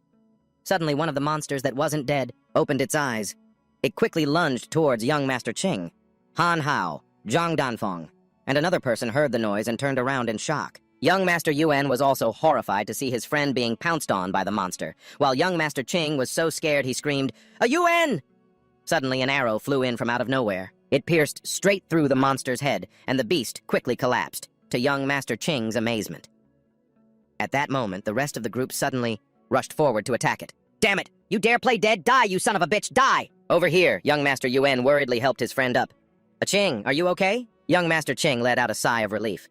"I'm fine, that scared me to death." Suddenly, that Zhang Danfeng opened his mouth and cursed at Han Sen. "You butt freak, why the hell were you shooting arrows wildly for no reason? That arrow just now almost hit young Master Ching." Han Hao also chimed in, "Yeah, do you have any idea how dangerous that was?" Han Sen remained calm as he faced the two of them, when suddenly a shout was heard. "Get lost!" Zhang Danfeng stepped in front of Han Sen, demanding he leave. "Did you hear me or not, butt freak? Young Master Yuan told you to get lost." But it seemed he had seriously misunderstood. Young Master Yuan grabbed his collar and roared furiously. "I told you all to get lost!" He pointed at Han Hao's group and scolded. "I paid you people to ensure our safety. When a Ching was in danger just now, what were you doing?" He cursed without holding back at anyone. "You did nothing. Not a single one of you reacted. And now you have the nerve to blame the only person who fulfilled his duty? People like you all deserve to die. From now on, don't let me see any of you again." Zhang Danfeng replied insolently, "Young Master Yuan, it's fine if you want us to get lost. But according to this contract, what you're doing is a breach of the terms. You have to compensate us for the remaining amount." Young Master Yuan threw the money straight at him and said, "Take it and get lost, you bunch of useless trash." Seeing the group leave, Han Sen spoke up. "Goodbye." Zhang Danfeng, bitter, snorted coldly. "Just you wait." Young Master Ching then came over to thank Han Sen. "Freak, no, thank you for saving me just now." Hearing this, he simply replied, "It's nothing. As long as you're not hurt, that's all that matters." At this point, young Master Yuan's attitude towards him had softened considerably. In the contract, his name is Han Sen, someone who can use the Doomsday Soul Bow from the H-series. His warrior strength must have reached at least the Alliance standard of 7.0 or higher. Hearing this, young Master Ching expressed his admiration. 7.0? That's amazing. Young Master Yuan has a good eye. He analyzed the way Han Sen had just acted, speculating, "What I said is still an understatement. A moment ago, he aimed perfectly on his first try. His fitness level is approximately 8.0, so he wants to befriend Han Sen. Brother Sen, let's be friends. If I make a mistake in the future, I hope you'll look out for me." He shook hands, befriending him. "Young Master Yuan, you're being too modest. From the start, you hired me because you recognized the Armageddon. I also have a high opinion of you, young Master Yuan. You may be a rich kid, but your foresight is not bad. It's rare for an employer to be able to spot that." The next day, at the shelter's gate, a crowd of people was bustling in and out. Han Sen had just returned when he was stopped at the entrance by Zhang Danfeng, who was still bitter about what had happened. He wanted to pick a fight with him. "You're finally back, ass freak. I couldn't make any money because of you. I'm really pissed off." Without hesitation, Zhang Danfeng lunged at Han Sen. "You dare ruin my livelihood. I'm going to teach you a lesson, or else you'll never learn to respect anyone." Han Hao, hidden in the crowd, saw this, and could only think to himself, "Stupid Han Sen. I can't help you out of the mess you've made."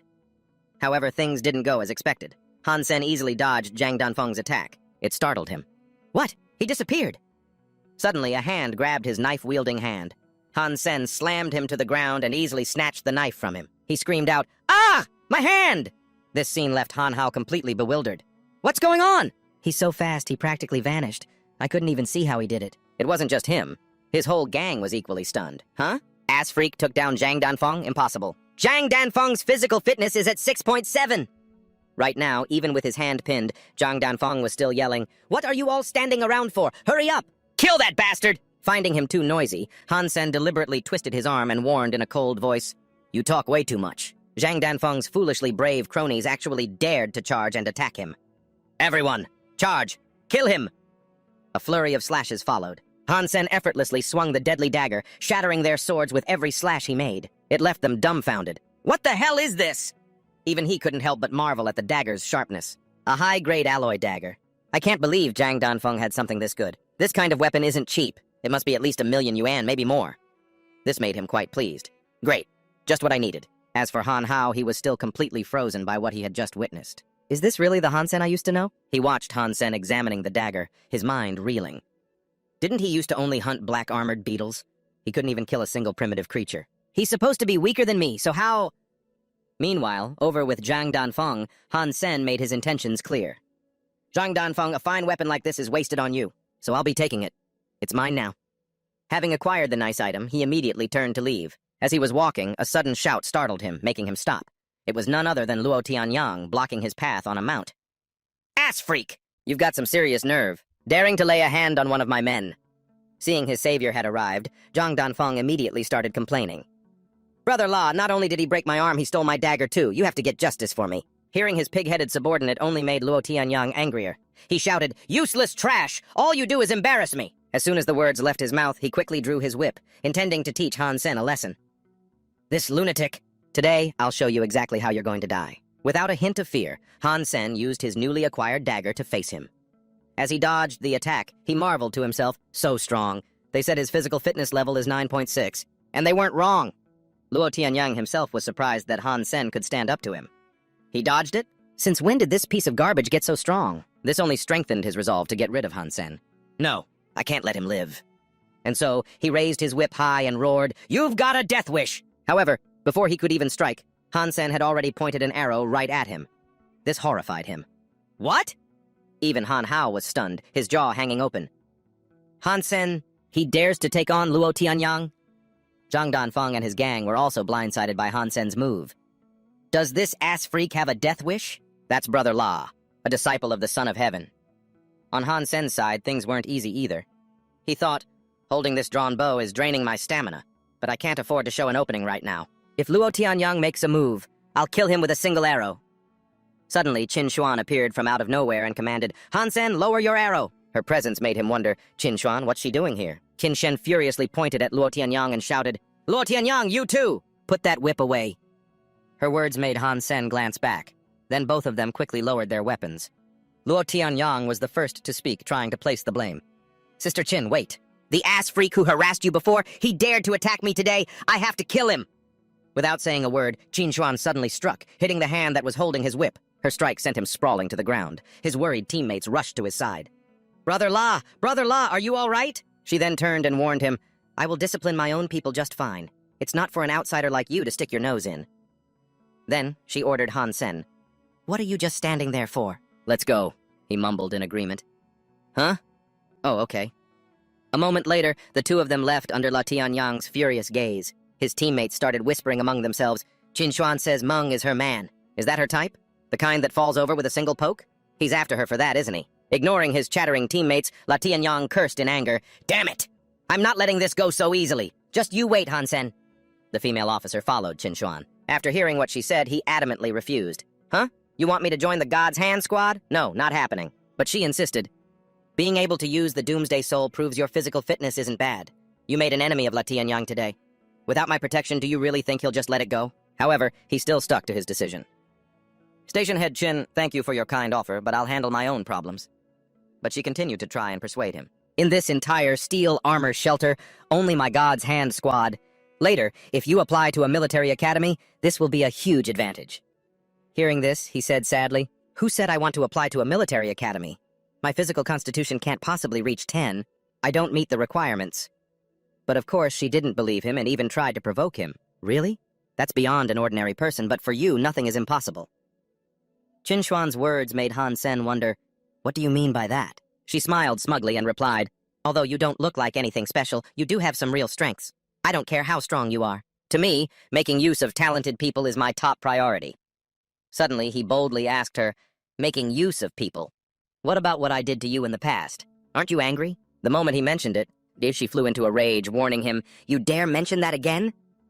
After calming down, she reminded him, "If you don't go to a military academy and you don't have a noble title, when you reach the age of military service, you'll just be an ordinary soldier sent to the front lines as cannon fodder."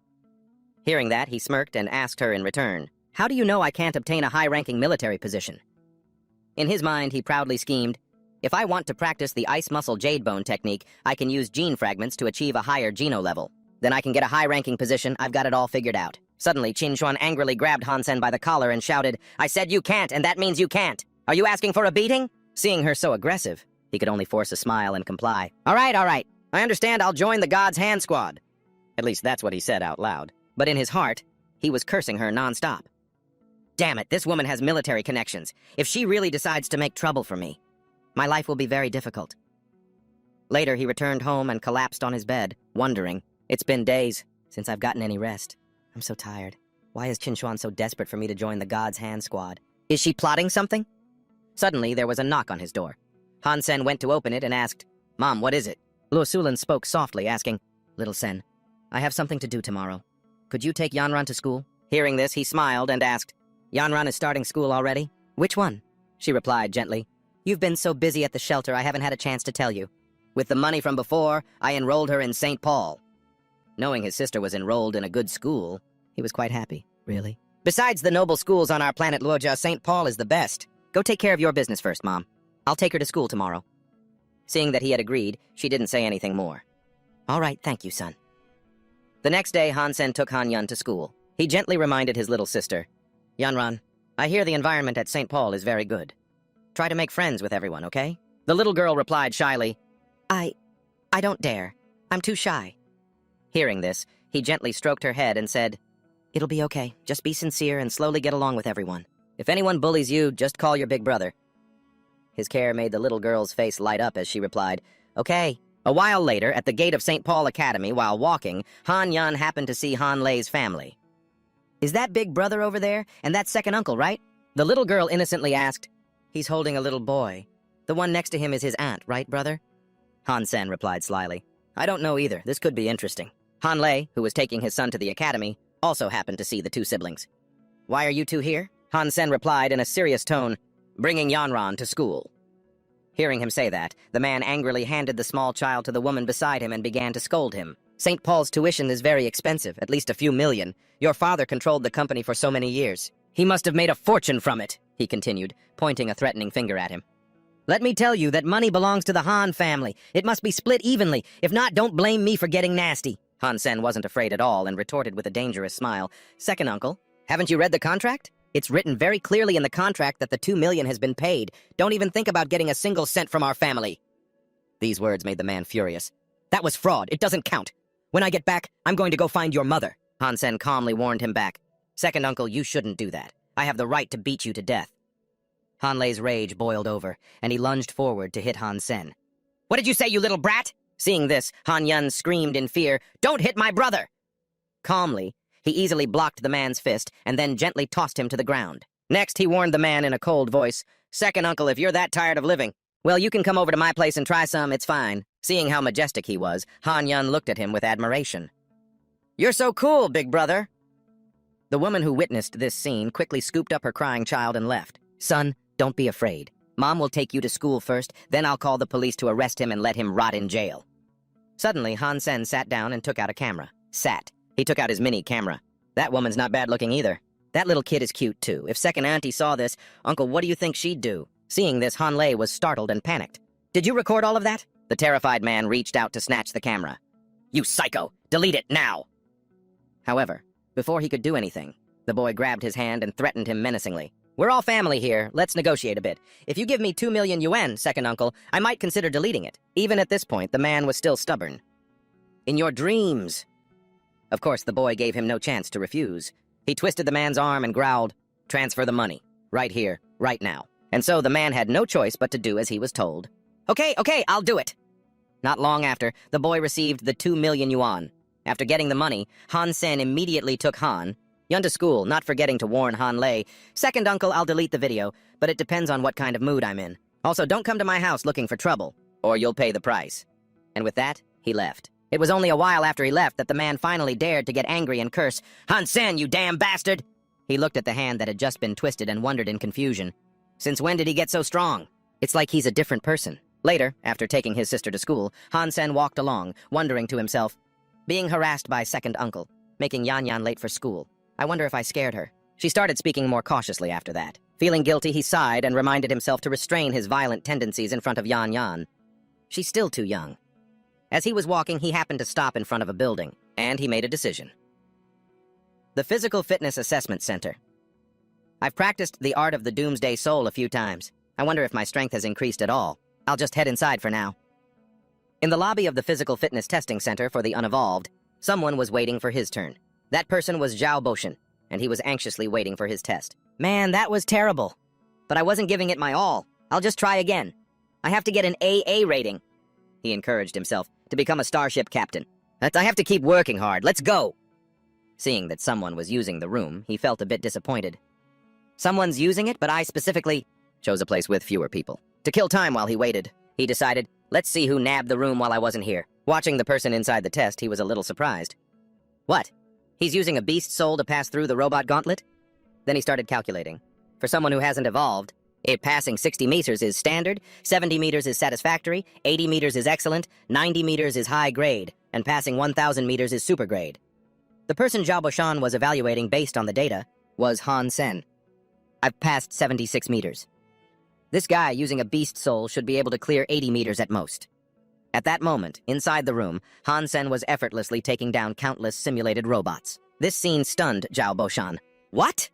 What's more, the boy's results screen was even more incredible, as he easily achieved an SSS composite rating with a time of 7.88 seconds. This left him bewildered, wondering to himself, no way, to clear it on the first try and in such a short time. That's horrifying. Who is this person? Absolutely incredible. However, when he looked back into the training room to see who it was, he didn't see anyone inside. Damn it, where'd he go? He was just there a second ago. The bewildered expression remained on his face. The next day, the video of Han Sen's training was posted on the forums, earning everyone's admiration. Have you seen it yet? That forum post is blowing up. 7.88 seconds. Violent Angel tramples the robot gauntlet. I'm shook. Ah, that's B-God. They chattered excitedly. That's right, it's him. But God is on another level. Hey, now that you mention it, isn't he the one who stole the Son of Heaven's beast soul? Without that beast soul, he's nothing. He just got lucky, that's all. Oh yeah? If you're so tough, why don't you go steal one yourself, buddy? Meanwhile, at a seaside villa, a voice called out. Zhenliu, get over here and look at this! Tang Zhenliu, wiping away his sweat, walked over and asked, What's up, Liu Feng? I just finished training and was about to take a shower. But as soon as he saw the video, he exclaimed in shock. Holy shit! 7.88 seconds SSS rank? What the hell is this guy? Liu Feng explained. The person who posted the video didn't see his face, but based on the analysis, aside from his god genes, all of this person's other gene points are maxed out. They also think he cultivates a hyper-geno art, and on top of that, the armor he's wearing is definitely a god-blood beast soul. Hearing this, Tang Zhenliu's curiosity was piqued. He has everything he needs like that. I need to know who he is, right now! He then declared bitterly, I've worked so hard, waiting for those freaks to enter the second god's sanctuary. If this bastard dares stand in my way of becoming Chosen, I'll have to eliminate him. Liu Feng gently reminded him. But he's already accomplished so much. His background must be something special. He might even be connected to the military. Do you really think you can afford to offend him? Being reminded like that, Tang Zhenliu felt a bit awkward. He cleared his throat and replied, Hey, come on. It's not like that. I just let my anger get the better of me, that's all. Don't be so serious. Liu Feng ignored him, his mind still reeling over the identity of the person in the video. But I'm still curious about his background, with that kind of power. He must have a huge influence on the shelter. 2 days later, at the teleportation station, Han Sen, the man from that viral video, was following a station employee. As he walked, he grumbled to himself, I was only gone for a few days, and Chinuan already called me back here. I'm supposed to be a real man, but in front of her, I feel like a little boy. He recalled the day she called him back and gave him an earful. Stop running all over the place all the time. You're my man now. I have the right to know your whereabouts. He had tried to argue back then. I wasn't just running all over the place. Something came up at home. But she quickly cut off his explanation. She ordered him to forget the explanation, find Yang Manli, and join the God's Hand team. Hearing this, he immediately showed his reluctance. Huh? Do I still have to? What a pain. Of course, she didn't care whether he liked it or not. She just warned him. I'm heading to Starry Group. You'd better have this done before I get back. Hearing her say that, he became curious. Starry Group? Isn't that where the Son of Heaven is? He wondered to himself. And my father's death is connected to them. Why would Chinuan cooperate with them? Chinuan didn't answer Han Sen's question, only turning back to remind him. Do you understand? My intention is for you to join the God's Hand team. Under my watch, he won't dare to touch you. Hearing this, all he could do was chuckle and say, Station Chief Chin, you're really too kind. Thank you. Back in the present, as he thought about everything Chinuan had done for him, he confidently assumed, she's protecting me. Could it be that she likes me? Heh, I am the one with a god-blood creature after all. And hypergenoarts. My fitness index has even reached 9.1. Just then, the guide opened a door for him and invited him inside. We're here. As soon as he stepped inside, Han Sen spoke up to greet her. Hello, Station Chief Chin told me to come find you to report for duty. Seeing him, Yang Manli asked, So you're Han Sen? She stated coldly, You're 10 seconds late. Han Sen explained awkwardly, I didn't mean to. The station chief just found me and gave me an earful. Hearing this, Yang Manli asked, You're saying you're late because of Chinuan? Of course, she didn't believe his flimsy excuse. You're late, and you still make up excuses and blame others. You deserve a beating. She held out a contract to him. Fill this form out. He didn't hesitate, replying, Okay. As he filled it out, he wondered to himself, What's with this woman? It's like she hates me, but I don't even know who she is. Suddenly, Yang Manli spoke in a strange, passive-aggressive tone. You must be something special for her to accept and value you so highly. However, instead of paying attention to her words, Han Sen was paying attention to something he shouldn't be. Team leader? I can't fill this out if you keep sitting like that. That was just a thought, though. He quickly filled in the information and handed the paper back to her. I'm done. Hearing that, she immediately gave him an order. Tomorrow morning, 6 o'clock sharp, at the God's Hand Team training camp in the Shelter World. Remember, I don't like people who are late. As she was speaking, her communicator suddenly activated. Manli, it's Chinuan. I need you to come to my office right now. Bring Han Sen with you. A short while later, they were all in Chinuan's office watching a video. She spoke gravely as she introduced the video to young Manli. Manli, take a look. This video is causing an uproar on the forums. The moment Han Sen saw it, he panicked internally. Isn't that me at the fitness assessment center? Who has that much time and money on their hands to record me like that? Damn it! My identity is going to be exposed! But thank God he wasn't exposed yet because Yang Manli still didn't recognize him in the video. Gold coin, isn't it? This person has such high attack power. Didn't anyone see his face? Chinuan, who also didn't know his identity, replied, No, the person who recorded it only captured this part of the robot gauntlet test. Hearing that the two women still didn't know who he was, he felt a wave of relief. Oh man, that scared me to death. Phew, what a relief. Just then, Chinuan began to analyze what she saw in the video. From the video, we can see that Goldcoin is wearing beast soul armor and is also cultivating some kind of advanced hypergeno art. Then she made a proposal. There's another important piece of news. The footage in the lobby of the Fitness Assessment Center. It was filmed right here on Logia Star. We need to figure out a way to find him. This person would be a huge help to us. Hearing this, Yang Manli offered her opinion. There aren't any famous, powerful families on Logia Star, nor are there any particularly strong factions. I doubt a person like Goldcoin could be nurtured here. Chinuan didn't seem too concerned about that. Her goal was singular. We have to try anyway.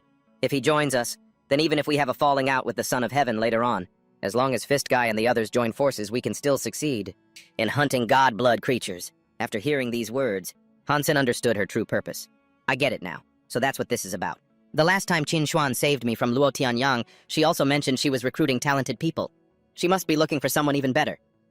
With that, he quickly feigned ignorance and said, But I heard he works alone, so he probably won't join.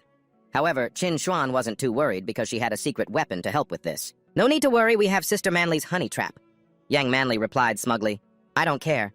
I'm just afraid he's not a real man. These words from the two beauties made Han Sen's face turn pale as his mind raced with improper thoughts. No way. These two women are really treacherous. A while later, at Han Sen's shelter, he was checking on the monster he had captured and locked up in his house. Amazing, just a little more. The bronze-toothed beast is about to evolve into a god-blood creature. His heart was filled with anticipation. Now he just needed to wait patiently for a few more days. The next day, at the Divine Archery Squad's barracks, Han Sen went inside to look around. Among the people training, he happened to see a familiar face. Hey, isn't that Su Xiaoqiao? He then went over to strike up a conversation with him. Su Xiaoqiao, you're in the Divine Archery Squad too? Surprised that he was suddenly being spoken to, he asked, Fist Guy, how do you know me? Being asked that, Han Sen knew he'd messed up. He'd forgotten. He'd I usually deal with him under the identity of Gold Coin, so he quickly made up a story to cover his tracks. How could I not know? You were the first person to call me Brother Coin after all. Hearing him say that, Su Xiaoqiao laughed heartily with delight. Am I that famous? If I hadn't called you that, would Brother Coin be as famous as he is now? After that bit of banter, he then asked Han Sen, My friend, why did you join the Divine Archery Squad? The training here is really tough. Han Sen wasn't afraid to answer honestly. I don't know if it's hard or not, but I think a bow has a long range, so I don't have to risk my life fighting up close. Hearing him say that, the other man agreed, but didn't forget to warn him. I thought so too, but it's better to be careful. That Yang Manli is a sadistic woman. Having found an ally, Han Sen chimed in, I met her earlier. She really is. Before he could finish his sentence, Yang Manli's voice rang out, startling them both. What are you two doing, huh? Her sudden appearance, radiating a murderous aura, made Han Sen's heart leap into his throat as he silently cursed Yang Manli, while Su Xiaoqiao panicked, Oh crap, I'm dead meat. A volley of arrows was fired fiercely into the target. Su Xiaoqiao yelled in terror, What? Training with a 7.0 bow? 1,000 arrows each? Yang Manli glanced at them both and warned in a stern voice, You can only leave when you're finished. If you dare to gossip like that again, just wait and see how I deal with you. Her ruthlessness made his face turn pale with fear as he begged, Oh my God, is she trying to kill me? My strength is only 7.0. Leader Yang, we were wrong. Please forgive us. Just then, Han Sen spoke up to reassure him, Don't be so desperate. She's not here anymore. We'll just train half-heartedly, she won't know. But instead of calming him down, his words made him even more panicked. Brother, you're too naive. That psycho Virgo has people specifically assigned to watch us. Stepping over the line doesn't count, and missing the target doesn't count. You can't be short a single one of these 1,000 arrows. Hearing that, Han Sen just chuckled and said, Well, then we have to shoot. There's no time limit, right? At the same time, he placed a hand on his shoulder. Remember this. A persistent man is a good thing. For Han Sen himself, with a strength of 9.1, a 7.0 was nothing. The training really wasn't hard. Su Xiaoqiao might not believe it, but if he tried, he would become even stronger. A while later, while the two were training, all the others had gone home. They didn't forget to tease the two. Xiaoqiao, fist guy, train hard, okay? We have to go hunt a godblood creature tomorrow. You two don't stand a chance. Hearing that, Su Xiaoqiao asked with curiosity, A godblood creature? I didn't know about this. One of the guys in the group replied smugly, Son of Heaven's group found it. They called us to team up and take it down. Hearing this, Han Sen wondered to himself, Son of Heaven. Could it be that Chinuan negotiated this with Starry Group? Suddenly, Liu Hongtao appeared out of nowhere and shouted sternly, That's enough nonsense! Get back to training! As soon as he saw him, Su Xiaoqiao went to plead for a bit of leniency. Vice Leader Liu, could you please put in a good word for me with Leader Yang? Let me go with you all tomorrow. But of course, he was coldly rejected. Do you think this is a food market where you can bargain? Then he turned to berate Han Sen. And you! Don't think that just because you got in here on Captain Chin's coattails, you can just run wild in the Divine Archery Squad. Our squad isn't a place for trash. Before leaving, he left a final warning for both of them. Leader Yang said you have to shoot 1,000 arrows, not a single one less. Don't even dream of going anywhere before you're finished. Model. Annoyed by his insults, Han Sen returned to his practice. We can't slack off. The rules of the Godly Archer Squad are this strict. Su Xiaoqiao grumbled in protest. Bullshit. That Liu guy usually gets a lot of money from us. He's just putting on an act. Then he turned to warn him. Brother, he has it out for you. This made him wonder. A grudge against me? Why? He lowered his voice, revealing some gossip he'd picked up. Liu Huangdao seems to have a thing for team leader Yang. He's always sucking up to her. He probably knows she's not happy with you, so he's giving you a hard time on purpose. Hearing this, he felt helpless. He's treating me like this. Just for that. That lunatic. Han Sen didn't say another word and picked up his bow. He aimed and shot, while reassuring Su Xiaoqiao. I dragged you into this. But don't worry. He fired an arrow. Just as it hit the bullseye, his firm declaration rang out. Tomorrow, we're still going to hunt that godblood creature. Seeing the arrow hit the bullseye, Su Xiaoqiao yelled in amazement, Holy crap! 150 meters! You're a beast! Meanwhile, Han Sen easily fired off his next shots, thinking to himself, This 7.0 practice bow is much lighter than the soul of the apocalypse. Continuous shooting isn't hard. It's much easier once you grasp the principle. And so, he unleashed a volley of arrows, and every single one hit the target. This completely blew Su Xiaoqiao's mind. 40 arrows in a row with that kind of accuracy. You're a monster. A few onlookers couldn't believe their eyes. Holy crap!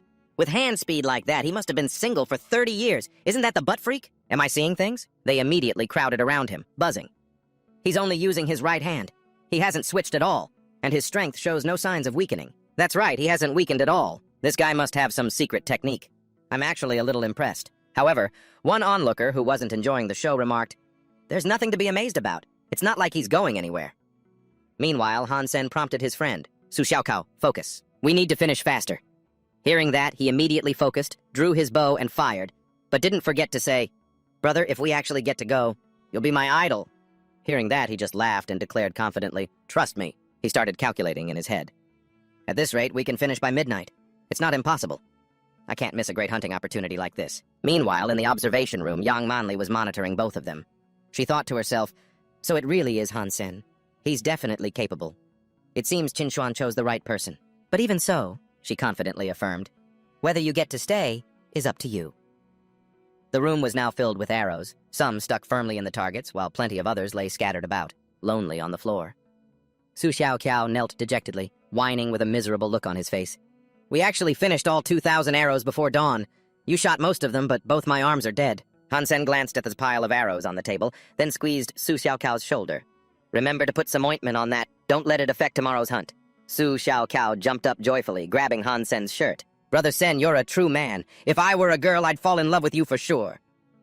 Hearing this, Han Sen replied with a deadpan expression, "Thank God you're not." Han Sen suddenly remembered something. He scratched his chin and asked Su Xiaoqiao, "That reminds me, did you manage to find out what kind of god-blood creature we're hunting tomorrow? What should we prepare?" With a confident look on his face, Su Xiaoqiao grinned smugly and pointed to the sky. "Don't you worry. I just did some recon this morning. In this world, there's nothing money can't solve." He recalled secretly bribing Yang Manli's assistant. Su Xiaoqiao said confidently, "Yang Manli's assistant told me. It's apparently a god-blood creature that I can fly." Han Sen looked slightly stunned. He glanced at Su Xiaoqiao and asked, "It can fly. Then it won't be easy to hunt."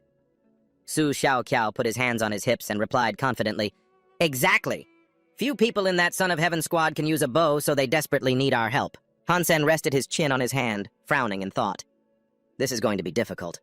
Normal alloy arrows won't be enough. Looks like I'll have to buy a new Z-steel arrowhead." Late at night, with the moon high in the sky, Han Sen was still in his room, sitting in front of a glowing computer screen. Z-steel is a new type of metal. Its toughness and ductility are far superior to ordinary steel. His fingers tapped continuously on the keyboard as he thought, once Z-metal is added to an alloy, the weapon's durability increases significantly, but the market price is too high. I can't afford it with the money I have left. His eyes were glued to the screen as he thought, the body of the Soul of the Apocalypse bow only contains 0.4%, and the bowstring barely has 0.5%. For an arrowhead, the percentage needs to be in the double digits at least.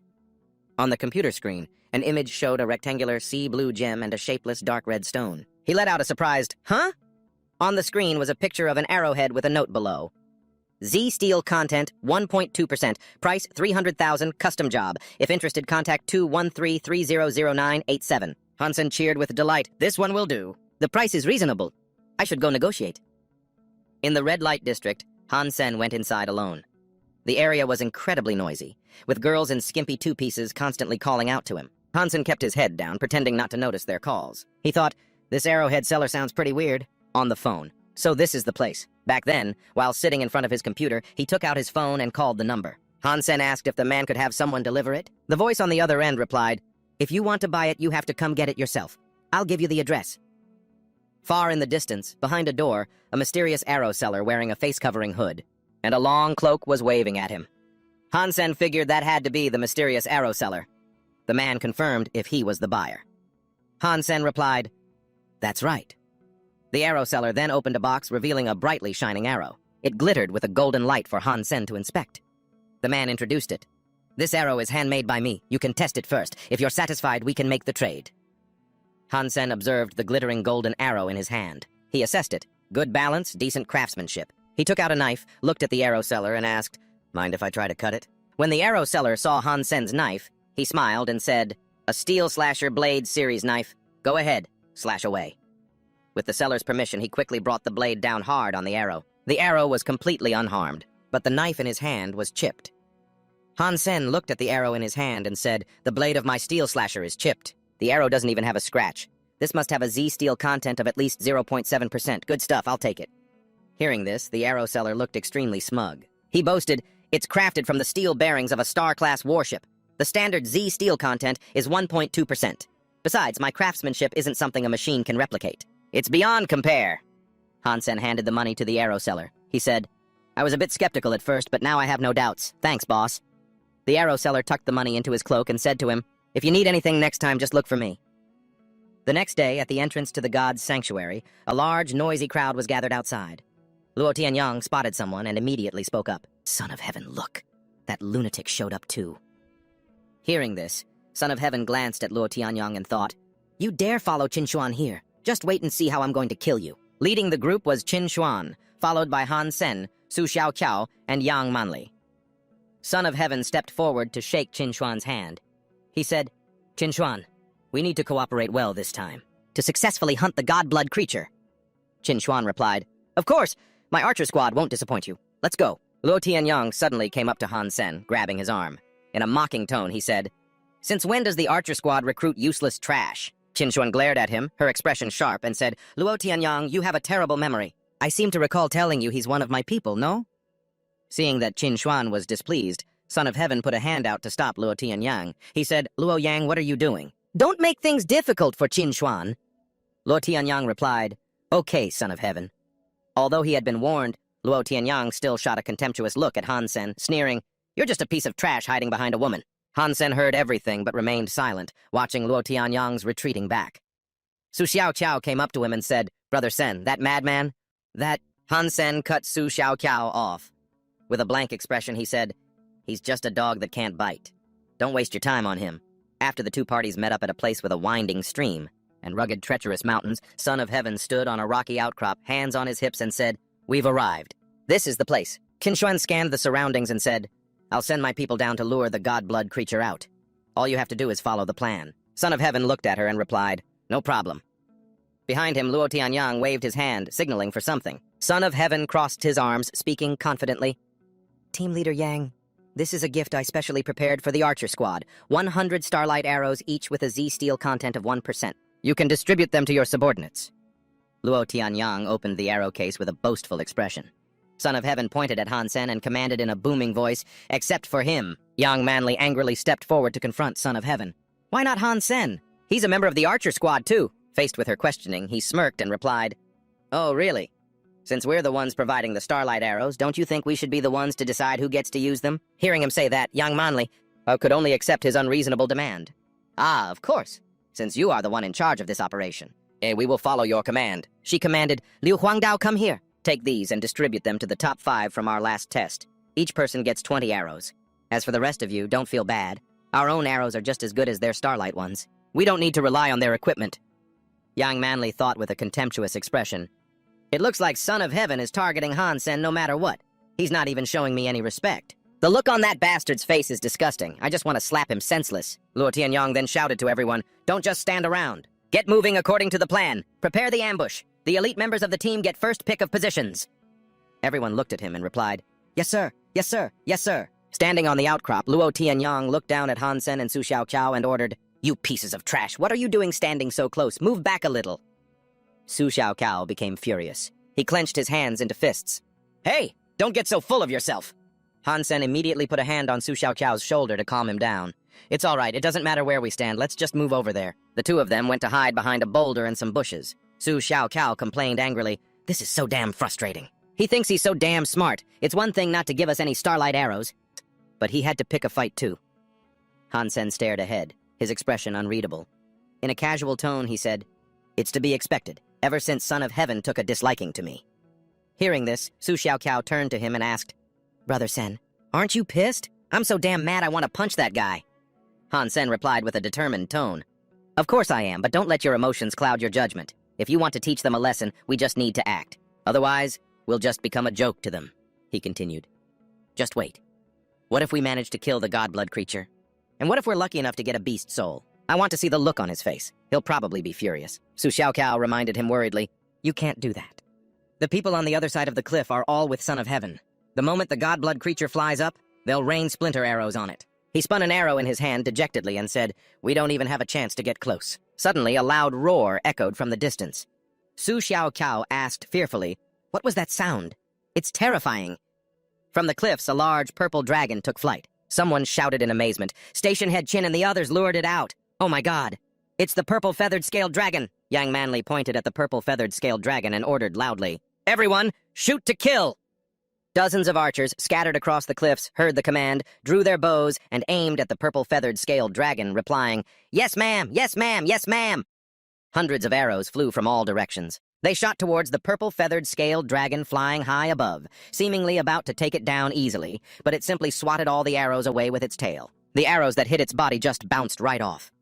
Su Xiaoqiao exclaimed in shock, The splinter arrows have no effect on it. Its scales are harder than steel." Han Sen reached behind him and took out his own refined arrow. He remarked, "You just need to shoot it in the eye. Splinter arrows can only do so much." Han Sen drew his bow, aiming at the purple-feathered scaled dragon.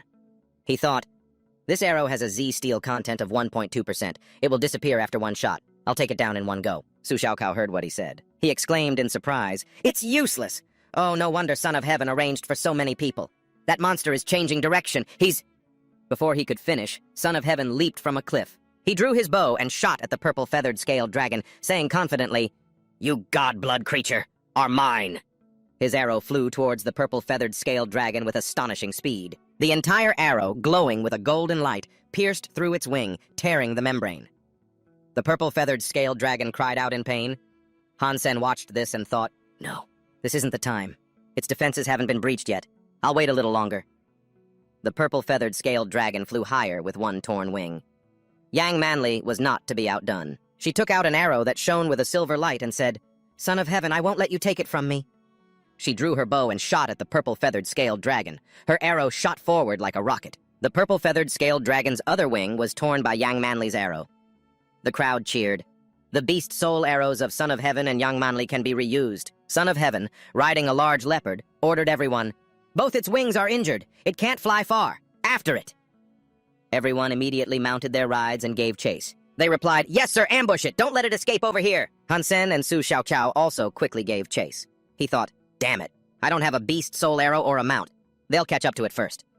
Su Xiaoqiao, running after Han Sen, asked worriedly, "Sengay, what are we doing? We'll never catch them just by running like this." Just then, Chinuan called out, "Han Sen!" Han Sen looked back in surprise. He thought, "Chinuan?" She came up from the cliff. She reached her hand towards him and said, "Hurry up, give me your hand." Han Sen jumped up and reached for her hand. He thought, "Perfect timing." Chinuan easily grabbed his hand and pulled him up. Seeing this, Su Xiaoqiao called out, "Station head Chin, me too." Han Sen wrapped his arm around Chinuan's waist. A perverted look crossed his face as he thought, "She's so slender, and her mount is really something special." Chinuan immediately turned to look at him with disgust and warned, "Hey, don't touch me. The only reason I'm letting you ride with me is because Manly said your archery skills aren't bad, and you could be useful to us." Han Sen pouted and said, "I know, Station Head Chin." But deep down, he thought, "Isn't it because you have a crush on me? As if I care." The crowd below looked up at the cliff, chattering amongst themselves. "It's so high. How are we supposed to climb that?" "What should we do?" "Only if we had a flying beast soul." Chinuan and Han Sen approached young Manli. Chinuan asked, "Manli, what's going on?" Son of Heaven glanced at Han Sen with an annoyed expression, thinking, "That bastard dares to ride Chinuan's mount."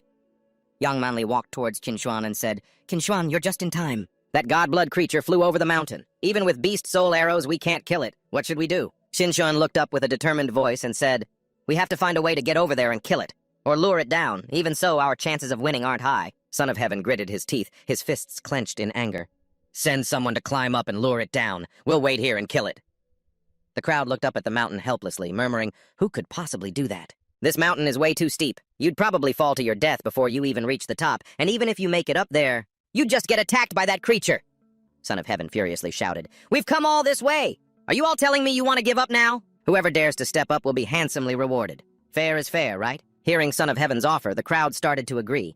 Son of Heaven has a point. "That sounds good. If we consume a lot of beast souls, our geno points could increase quite a bit." "That's right." Han Sen stood back, observing everything. He thought, just like when we went to kill the black-scaled great serpent, he only knows how to sacrifice others to get what he wants. Chinuan rubbed her wrist and said, "We're moving ahead with the plan. Anyone who wants a bigger share, follow me up there." Son of Heaven, worried, tried to stop her. "Chinuan, you don't need to go up there. Just order someone else to go. That's good enough." Chinuan ignored his advice and kept moving forward, saying, "Why order someone? I don't want to wait."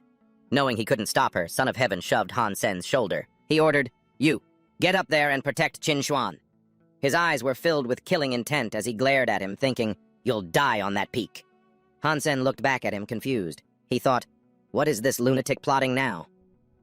Groups of people climbed the vines. one after another. Chinuan led the way with Han Sen right behind her. The purple-winged scaly dragon was up above. It flapped its wings wildly, kicking up a cloud of dust. It let out a mighty roar, threatening the approaching group. It ferociously bit a man in half as he charged at it. Seeing this, the others weren't scared.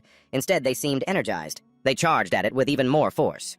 Chinuan looked up at the massive purple-winged scaly dragon before her and shouted a warning to everyone. "Quick, find cover and open fire!" Everyone immediately shouted to each other. "Hurry, find cover, get ready to shoot!" The purple-winged scaly dragon easily swatted them away with its tail. Han Sen stood on a distant rock, drawing his bow and aiming at it.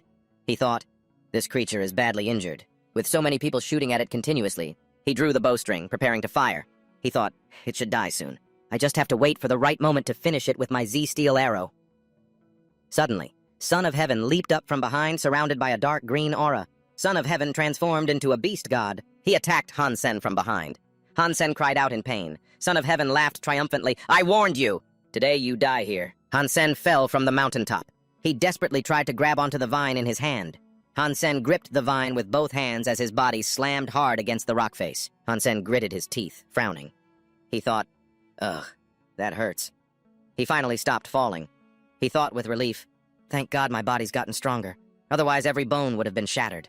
That Son of Heaven is such a dirty bastard, using a powerful mutant beast soul just to kill me. Han Sen climbed back to the top of the mountain. He thought, you want me dead, but I'm not that easy to kill. The purple-winged scaly dragon was surrounded by Chinuan on the left and Son of Heaven on the right. The people hiding behind the rocks whispered to each other, "It's surrounded. Everyone, hurry up! Move in and form a circle! Don't let it escape!" Han Sen wiped the sweat from his brow.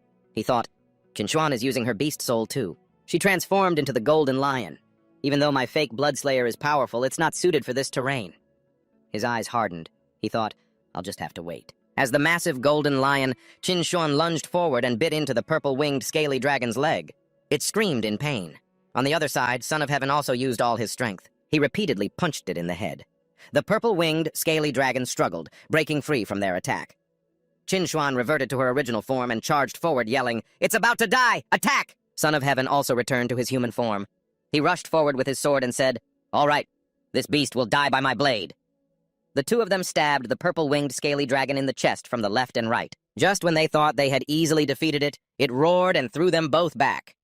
The force of the blow sent Chinuan crashing into a nearby rock. She grimaced, gritting her teeth against the pain. Han Sen, hiding behind a bush, saw this and cried out in worry, "Chinuan!" The purple-winged scaly dragon looked towards the opposite side. Someone shouted, "This creature is too strong. It's trying to fly to the opposite cliff." Han Sen thought, I can't let it escape. He quickly gave chase. He thought, no one will get a chance to kill it if it makes it over there. Han Sen looked at the purple-winged scaly dragon with a determined expression. He drew his golden bow and arrow from his back. Son of Heaven also materialized his own arrow, gritting his teeth in anger. "How dare my prey try to escape? If you want to leave, try eating my arrow first." He shot a green arrow, yelling angrily, "You damn lizard bitch, you're mine! Die!" He watched as the purple-winged scaly dragon prepared to take flight. Han Sen made his decision. He thought, now's the time. He immediately fired the golden arrow. Even though it was fired after Son of Heaven's arrow, his arrow flew even faster. Han Sen's golden arrow sped toward the purple-winged scaly dragon. With one fatal shot, Han Sen took down the purple-winged scaly dragon just before it could escape. Han Sen's eyes suddenly widened in shock. Huh? What's this? The people around them who witnessed this were also stunned and began to whisper, "Whoa, was that ass freak? Did he kill it? Ass freak killed the purple-winged scaly dragon? Unbelievable!" Son of Heaven asked in astonishment, "Why? How did his arrow hit first?" Chinuan, clutching her injured shoulder, looked at him with suspicion and said, "Han Sen, you..." Son of Heaven angrily lunged forward and grabbed him by the collar. He questioned him, "How do you have a mutant beast soul?" Faced with the accusation, Han Sen answered calmly, "I just wanted to hunt a beast soul, that's all. But my luck is just so..." He suddenly smirked and continued, "I didn't get anything at all." Chinuan looked at Han Sen and asked, "Han Sen, did you get the beast soul? The beast soul belongs completely to the one who dealt the final blow. If you got it, name your price." Han Sen rubbed his bruised cheek, looking innocent. "Honestly, I didn't get a thing. If I had a chance to make a fortune like that, why would I pass it up? I panicked when I saw the purple-winged scaly dragon about to fly away, so I just shot. I didn't want everyone's effort to go to waste." Chinuan frowned, thinking, it seems like he's telling the truth. It's not easy to get a beast soul after all. Chinuan looked at Han Sen with a serious expression. She warned him, "Forget about it. For the next few weeks, don't wander around. You could get killed by Son of Heaven at any moment. When that happens, don't say I didn't warn you." Hearing this, Han-sen replied cheerfully. Mm-hmm. I know, Station Head Chin. He thinks that if Chuan hadn't stopped him today. Remembering your conversation with Shen Tianzi, he angrily hit you and said, "You son of a bitch, you did that on purpose, didn't you? I'll cripple you today!" Han-sen clutched his aching cheek in pain. Chuan rushed forward, shielding Han-sen with her body. She said, "Stop, Shen Tianzi, if you dare touch my man." And something happens, don't blame me for it. Looking at Chuan's back, which seemed to glow before him, Han-sen thought, her help. I guess it wouldn't be so bad. At night, greenhouses were surrounded by lush greenery. Han-sen, fresh from a shower, couldn't stop smiling. He said, "A purple-feathered scaled dragon. A flying-type beast soul." Han-sen looked at the sparkling purple wisp of air in his hand. System announcement. Hunt successful. Killed purple-feathered scaled dragon. Gained beast soul. He recalled that obtaining a beast soul is worth less than 10 Geno points when he shot that arrow. He felt lucky. That arrow had bought him some extra time. Han-sen laughed out loud while showering. A rare beast soul like this? Hardly anyone in this shelter has one. I'm rich. After his shower, Han-sen came out drying his hair, still humming a tune. Han-sen looked down and said, "Hey, copper-toothed beast, your copper-toothed beast has evolved a lot." Han-sen grabbed the iron bars in front of him and cried out with joy, "Oh my god, Godblood! It evolved into a Godblood creature! The crystal shard really works." He happily stroked the copper-toothed beast's head. Han-sen said, 3 months. In just 3 months, the shard can raise a Godblood creature. It took Chuan and Shen Tianzi years, and they still haven't maxed out their Geno points, Han-sen said with a delighted expression. At this rate, in 5 years, maybe less, I can enter the second god's sanctuary. Han-sen gripped the knife in his hand, his face filled with killing intent, and made up his mind. I'm going to cook it. After that, he went into the plaza and bought a live, primitive-class creature to bring back. Han-sen frowned, his expression serious, as he plunged the knife deep into the copper-toothed beast, thinking, the plan to raise Godblood creatures can't be delayed. Han-sen happily enjoyed the copper-toothed beast meat. He exclaimed, the taste isn't bad. System announcement. Consumed Godblood meat. Copper-toothed beast. Gained 1 Geno point. Han-sen happily gnawed on the bone in his hand. System announcement. Consumed Godblood meat from copper-toothed beast. Gained 1 Geno point. Han-sen stood up and laughed loudly. That's 7 Geno points! Adding the 18 points I had before, that's a total of 25 Geno points. Han-sen walked over to the computer. He said, whatever you say, this Z-Steel arrow is a one-time use item, and it's way too expensive. I have to think about getting a Beast Soul arrow.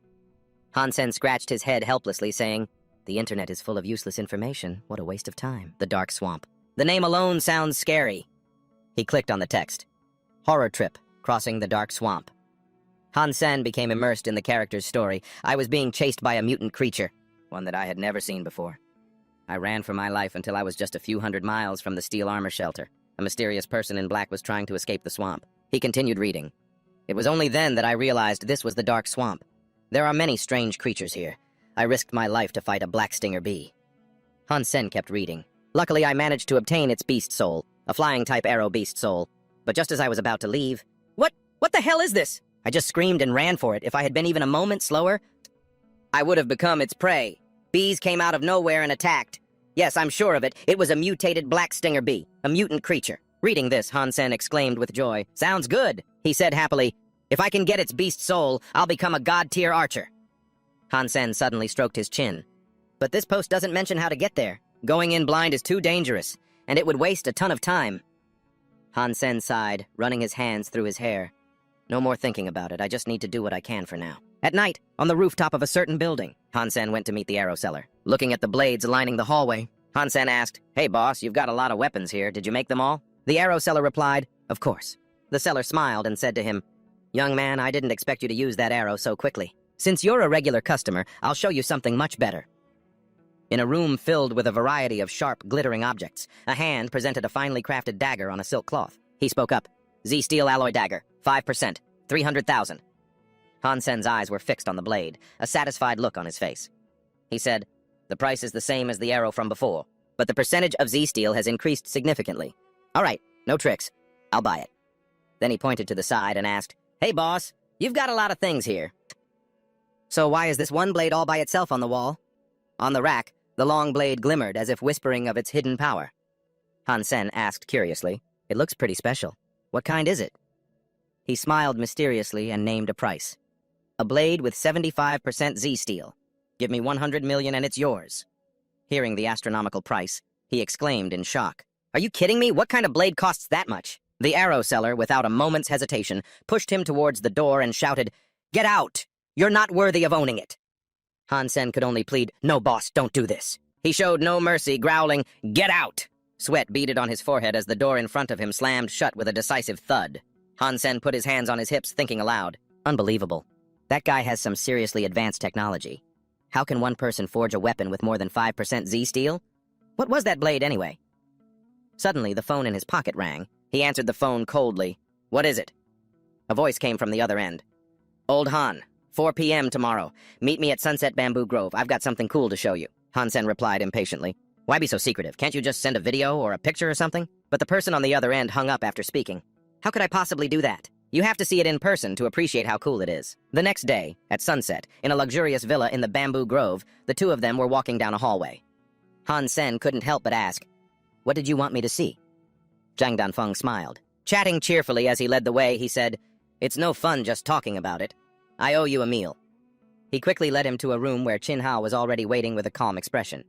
Qin Hao spoke up. "I've called everyone here. Of course, I'm not going to do anything to you guys, so don't worry." Qin Hao seemed surprised to see him and said, "Brother Sen, you're here too?" He replied, "Oh, Qin Hao, you're here as well?" He was puzzled, thinking, "Strange. He called me brother." Zhang Danfeng held out his hand and said, "Well now, the man of the hour has arrived." An illusion of a tiger appeared above it, its powerful growl echoing as if to dominate everything around it.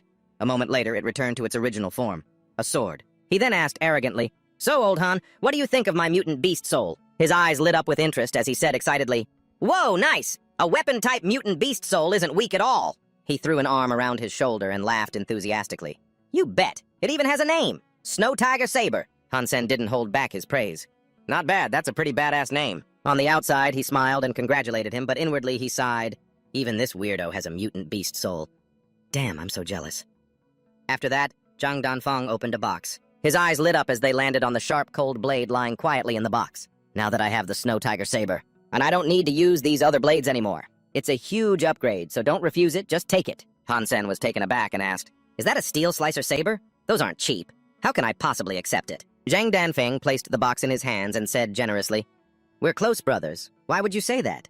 I'm not going to use it anyway, so just take it." He hesitated, then replied, "All right then." Han Sen absolutely loved the saber, thinking to himself, "He's a true friend. I'll definitely repay this kindness. My last steel slicer saber was destroyed when I was testing that arrow. This gift came at the perfect time." Han Hao sat to one side, watching the two of them laughing and joking happily, and thought, their relationship is so good. I wish I had something like that. Even though it's shameful that he relies on Chinuan, really shameful, if it weren't for the chance to get into the steel armor shelter, I wouldn't be this worried. Han Hao, holding something in his hand, walked up to him with a smile and began, "Brother Sen, I have something..." Before he could finish, a shout echoed from outside. "Han Hao, you little brat!" Han Hao's mother stormed in, fuming. "I told you to attend President Hu's banquet. You said you had something important to do, and you came here just to hang out with this bunch?" As soon as she entered, she grabbed him and started pulling him away, continuing loudly, "President Hu even invited his son's friends. This is your chance to build connections with the upper class. You should be making friends with them, son." Han Hao still wanted to explain. "Mom, wait, She spun around and shouted angrily, "Shut up! Young Master Lin Beifeng from the Senchong group is also at today's banquet. I heard he's also at the shelter. Get over there now." Hearing this, Han Hao thought, the Senchong group, the upper class. This is a good opportunity. If I can become friends with Lin Beifeng, Han Sen is nothing. Zhang Danfeng watched this scene with dismay, then turned to him and said, "Han Hao's all grown up and still controlled by his mother." He remembered what Han Hao's mother had said and couldn't help but feel annoyed. "Hang out with this bunch? Is she trying to piss me off?" Han Sen scratched his face, thinking deeply. Lin Beifeng. I think I've heard that name somewhere before. At the banquet, in a luxurious room, crowds of people were split into groups, chatting cheerfully. Two smiling girls approached young Master Lin to start a conversation. "Young Master Lin, it's a pleasure to meet you. Could we possibly get your contact information?" I'm not usually this forward. Two people from afar looked over at them and gossiped. "That's the young master of the Senchong group, Lin Beifeng, right?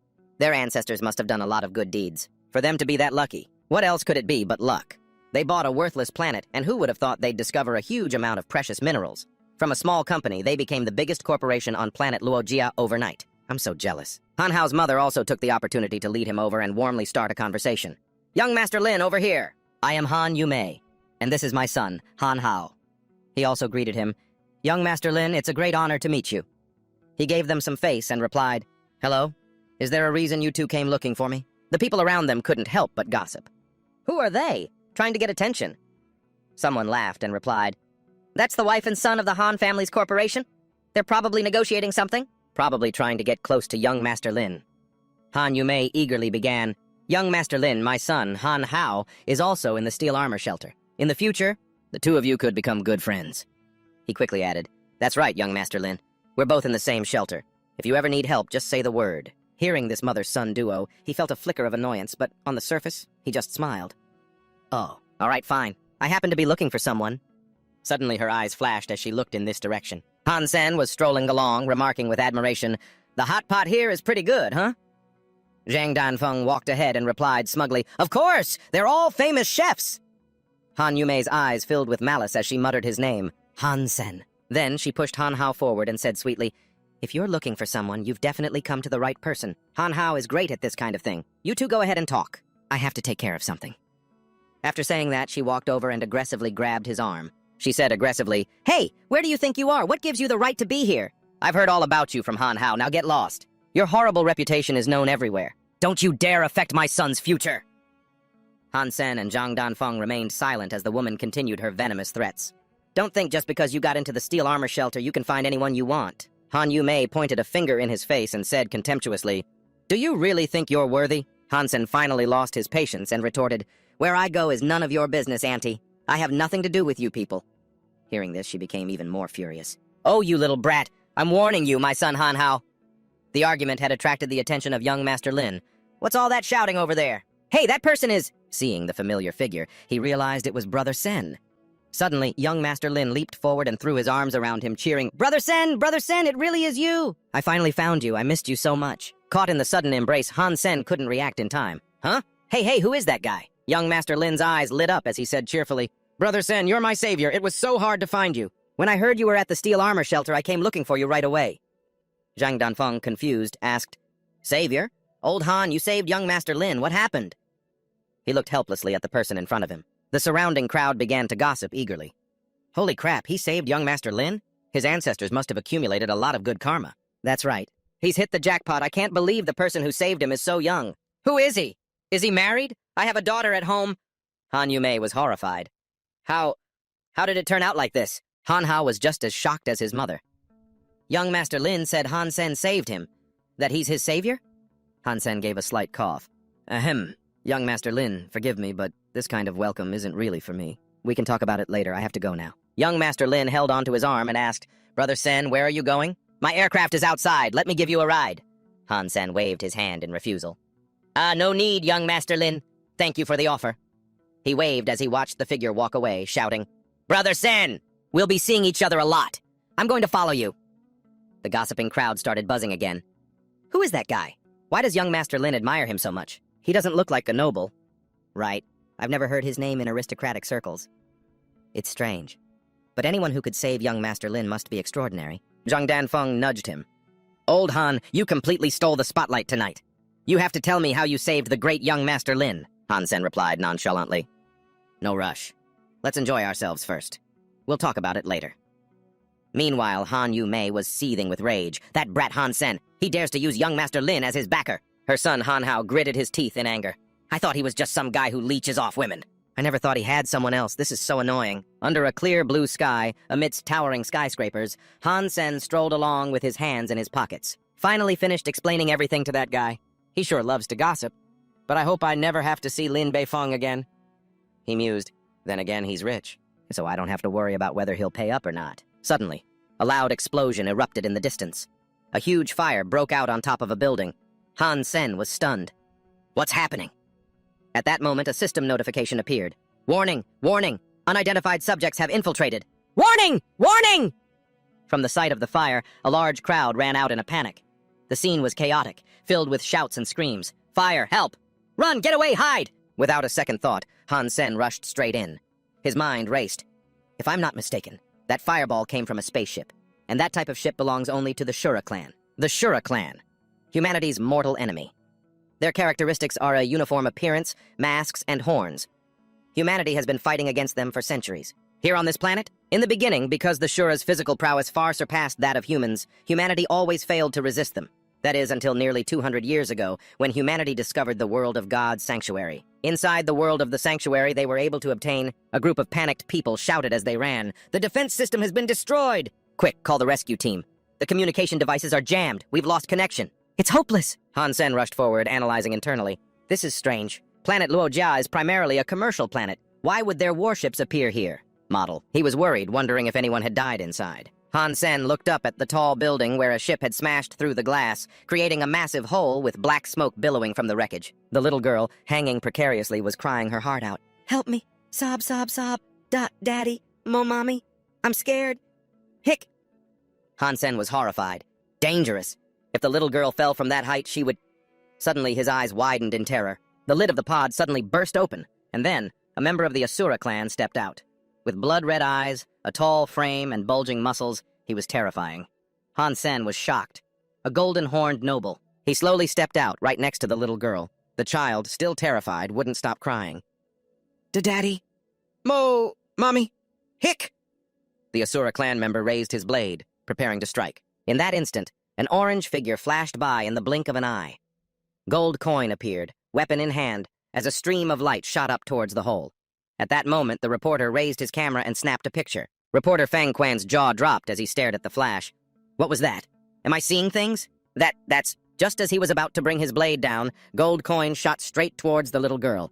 He managed to scoop her up into his arms just in time, his gleaming armored hand blocking the sword. Gold Coin leaned to the side, one hand blocking the Asura's strike, while the other held the little girl. It was a spectacular sight. Fang Quan, snapping pictures excitedly, said, "He saved that child!" So awesome. Gold Coin. No doubt about it, that's Gold Coin. I've only seen him on the hot news feeds, but I finally witnessed it myself. Today's my lucky day. Tomorrow's headline is definitely mine. He took the opportunity to quickly lower the girl down, reassuring her. "Don't be scared. I'm here now." Gold Coin couldn't help but sweat, thinking, his sword can destroy my mutant armor. I can't be reckless. How could a member of the Asura clan let him go so easily? He leaped down in pursuit, bringing his blade down again. Gold Coin cursed under his breath. "Damn, he's fast!" He changed course, gracefully dodging and then flying up into the air, his figure quickly vanishing as Gold Coin shot straight into a building. The glass window shattered from the impact. He told the little girl to find a place and hide. "Don't make a sound." The little girl wiped her tears. "Okay, big brother, thank you." The number of people around made him even more worried.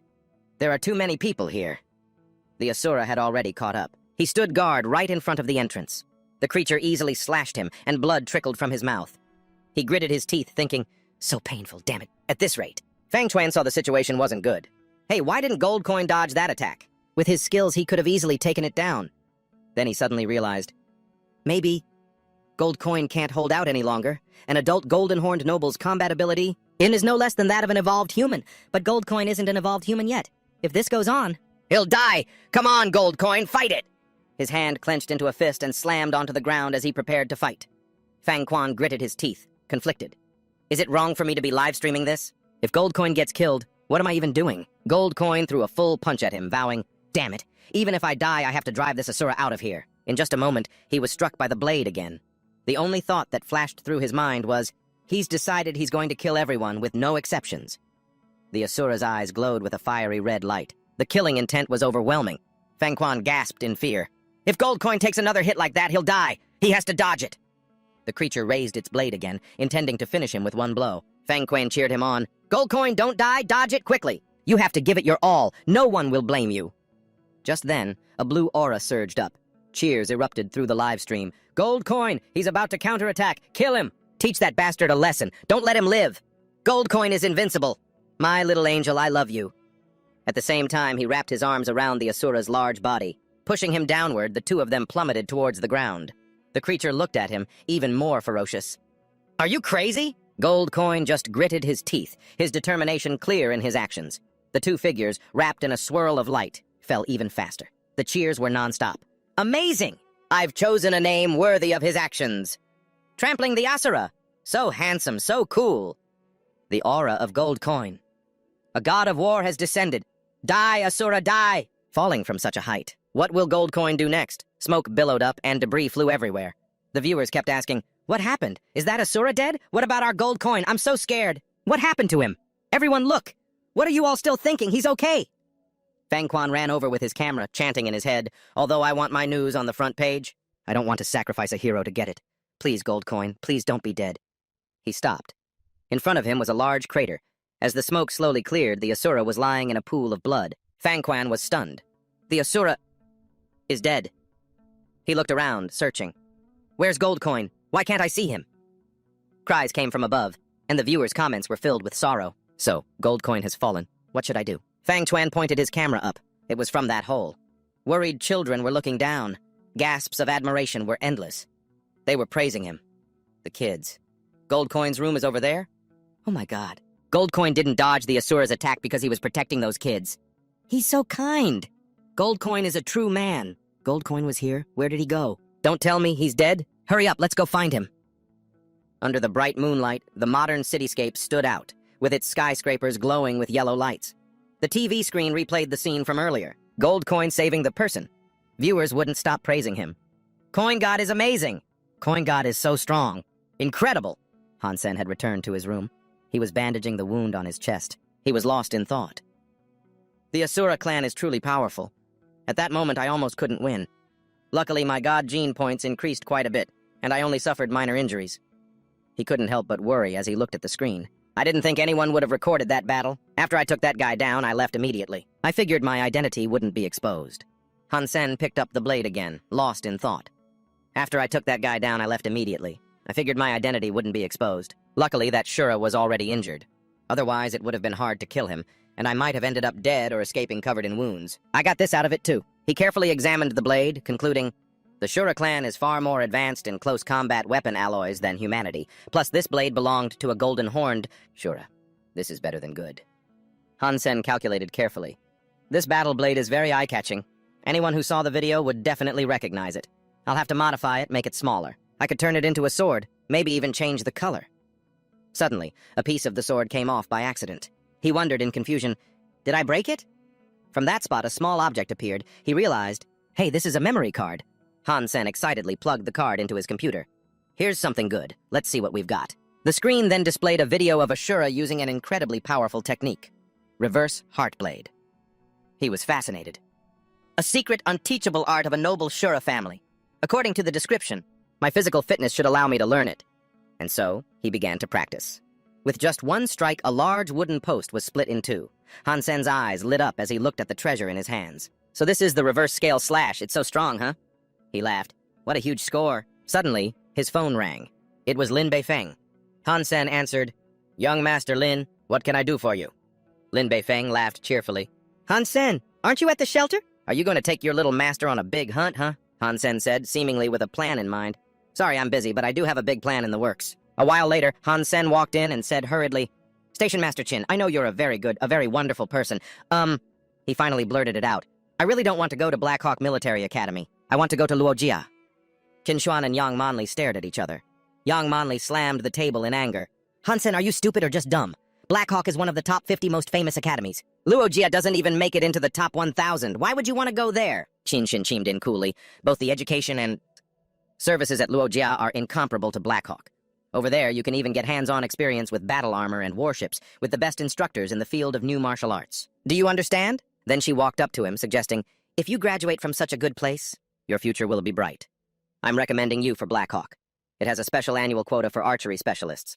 With my recommendation and your archery skills, you'll have plenty of opportunities. Hansen hesitated, having his own worries. Even though she's right, Black Hawk isn't on planet Luojia.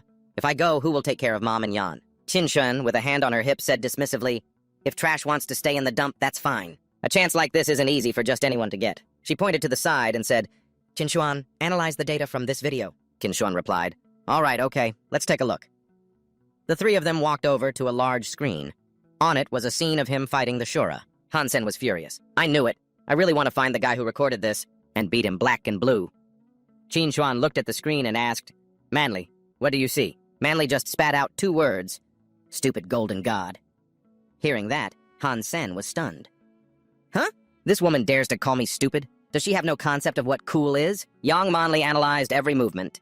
His strength and speed are absolutely top tier in the first god's sanctuary. The best combat method would be to attack from a distance and strike continuously. But he fought head-on. It really shows he doesn't know his own limits. Chinshuan, resting her chin on her hand, watched intently and said thoughtfully, You're right. That golden-horned Shura looked like he was already heavily injured beforehand. Otherwise, Golden God would have been killed by him. Hansen couldn't help but break out in a cold sweat at the two women's professionalism, admiring them. These women trained in the military are no joke. Their assessment is spot on. Yang Manli's eyes were sharp as she said, "This is the second time I've seen him after that fight in the room. But now he has wings on his back. It must be him, right?" Chinuan smiled faintly and replied, "Both the wings and the armor are from god-blood creatures. He didn't use a bow before, looking at it from that angle." Then she glanced over at him, the implication clear. "He's completely different from this guy here, who only knows how to run his mouth." Hansen blushed, waving his hands and forcing a laugh. "Of course, how could I possibly compare to the Golden God?" Tianchen gave him a warning look. "You can go.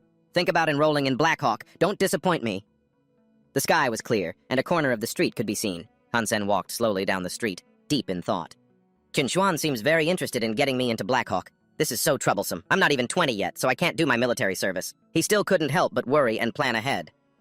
"If I get sent to Blackhawk, I'll have to leave enough money for my mom and sister so they don't have to worry about living expenses." After that, Hansen made a phone call. "Young Master Lin, those 2 Z-Steel arrows with 5%, have someone send them over to me." Shen Beifeng replied, "Brother Sen, do you really only need those 2 arrows? My family can cooperate with the Z-Alloy Steel Group. I can get these items at cost price, so you should take more." "Brother Sen, won't you consider letting me come with you?" He said sincerely, "I can really help. I won't be a burden." Hansen scratched his head, but still refused. "That place is too dangerous. With your status, how could I risk taking you along? I only need 2 arrows.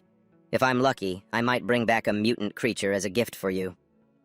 In the lush forest, a bright crescent moon shone from above. Carrying his bag, Hansen walked with a relaxed stride. His lonely figure moved along a quiet path surrounded by mountains and forests. He walked to the riverbank, a peaceful place with rocky outcrops and small bushes. 2 days later, Hansen stood on a cliff as 2 flying beasts ascended beside him. He said thoughtfully, "Finally, the dark swamp." In the gloomy forest, a swarm of mutant black stinger bees flew around their hive. He said with certainty, "This is it. The place with the beast soul arrow. It's hiding here." Hansen, full of determination, told himself, "No matter how dangerous it is, it can't stop me from getting stronger." The ferocious mutant black stinger bees, with their razor-sharp stingers, seemed capable of taking the life of anyone who entered the edge of the gloomy river. Vicious beasts flew around him, but he wasn't afraid. He thought, "No wonder entering the dark swamp is so difficult. The mutant creatures here are much more terrifying and ferocious. It's a shame I can't kill them all at once. I need to find a suitable creature to hunt." He scanned his surroundings. Under the dim moonlight, the water below reflected the long shadows of a school of snakes swiftly swimming by. Hansen, hovering in the air, drew his bow and aimed at his prey, saying, "You there, snake! You're my first prey!" Instantly, the powerful arrow shot downwards. He calculated to himself, "I only have 2 arrows. I'll have to lure it in, attack, and then retrieve them. Can't waste them." Very quickly, the giant creature underwater was pierced by the arrow. He commanded, "Come back here!" A strange beast emerged, and another arrow decisively pierced through its head, causing its long body to leap out of the water. At the same time, a notification panel appeared. "Hunt successful. Hunted devil-fanged serpent king. No beast soul gained. Consume its flesh to gain 0 to 10 mutant geno points." Hearing this, Hansen joyfully exclaimed, "Excellent!" At this moment, under the water, schools of strange fish were moving along the bottom, unaware of the approaching danger. Bubbles rose continuously as the arrow sped through the water, chasing the fish. Quickly, one was hit. Then, 2 golden fish were pierced by the arrow simultaneously. The others scattered in panic. He delighted in controlling the line. "My prey! The more you struggle, the more I enjoy it." With his wings spread, Hansen glided lightly over the water's surface, pulling the line towards another beast, saying, "Hey, sweetie, you're next. Come on now." With one hand, he pulled up the arrow. As it brought the fish to the surface, his other hand instantly sliced it in 2. At the same time, the notification panel appeared again. "Hunt successful. Hunted mutant blood carp. Gained beast soul. Consume its flesh to gain 1 to 10 mutant geno points." Hearing this, Hansen's eyes lit up. "What?" He threw a fist in the air, lunging forward with a satisfied smile. "That's more like it. I got a beast soul, and a mutant beast soul at that. The dark swamp is truly a paradise." The result of this hunt was a pot full of steaming, fragrant meat. Just then, the system notification appeared. "Consumed flesh of blood carp. Gained 1 mutant geno point." System notification. "Consumed flesh of blood carp. Gained 1 mutant geno point." The notification panel kept popping up. System notification. "Consumed flesh of blood carp. Gained 1 mutant geno point." He ate with satisfaction, kindly giving a piece to the small creature beside him. System notification. "Consumed flesh of blood carp. Gained 1 mutant geno point." Han-sen gently stroked the small creature, happily boasting to it, "Meowth, it's only been a few days. A few days since I got to this place. My mutant genopointers have increased by 31. Afterwards, he stood up and examined the spear. The beast soul of the mutant blood carp is a spear, not an arrow. It's all right, this is good. After all, beast soul weapons don't need repairs and are easy to carry. Even if they're completely destroyed, they just restore themselves." Suddenly, a gust of white air, accompanied by a sound, flew closer. Han-sen immediately went on guard, asking, "Who's there?" Just then, a large eagle descended from above, kicking up a cloud of smoke. Han-sen instantly drew his sword defensively, thinking to himself, "It's probably a flying-type creature. This kind of creature usually doesn't attack humans randomly." The beast lowered its head, and a figure jumped down from it. Lu Wainan walked straight over, pointed at the piece of blue meat, and proposed, "Hey, kid, is this meat yours? Let's make a deal." Han-sen lowered his head in thought. "This is a mount-type beast soul.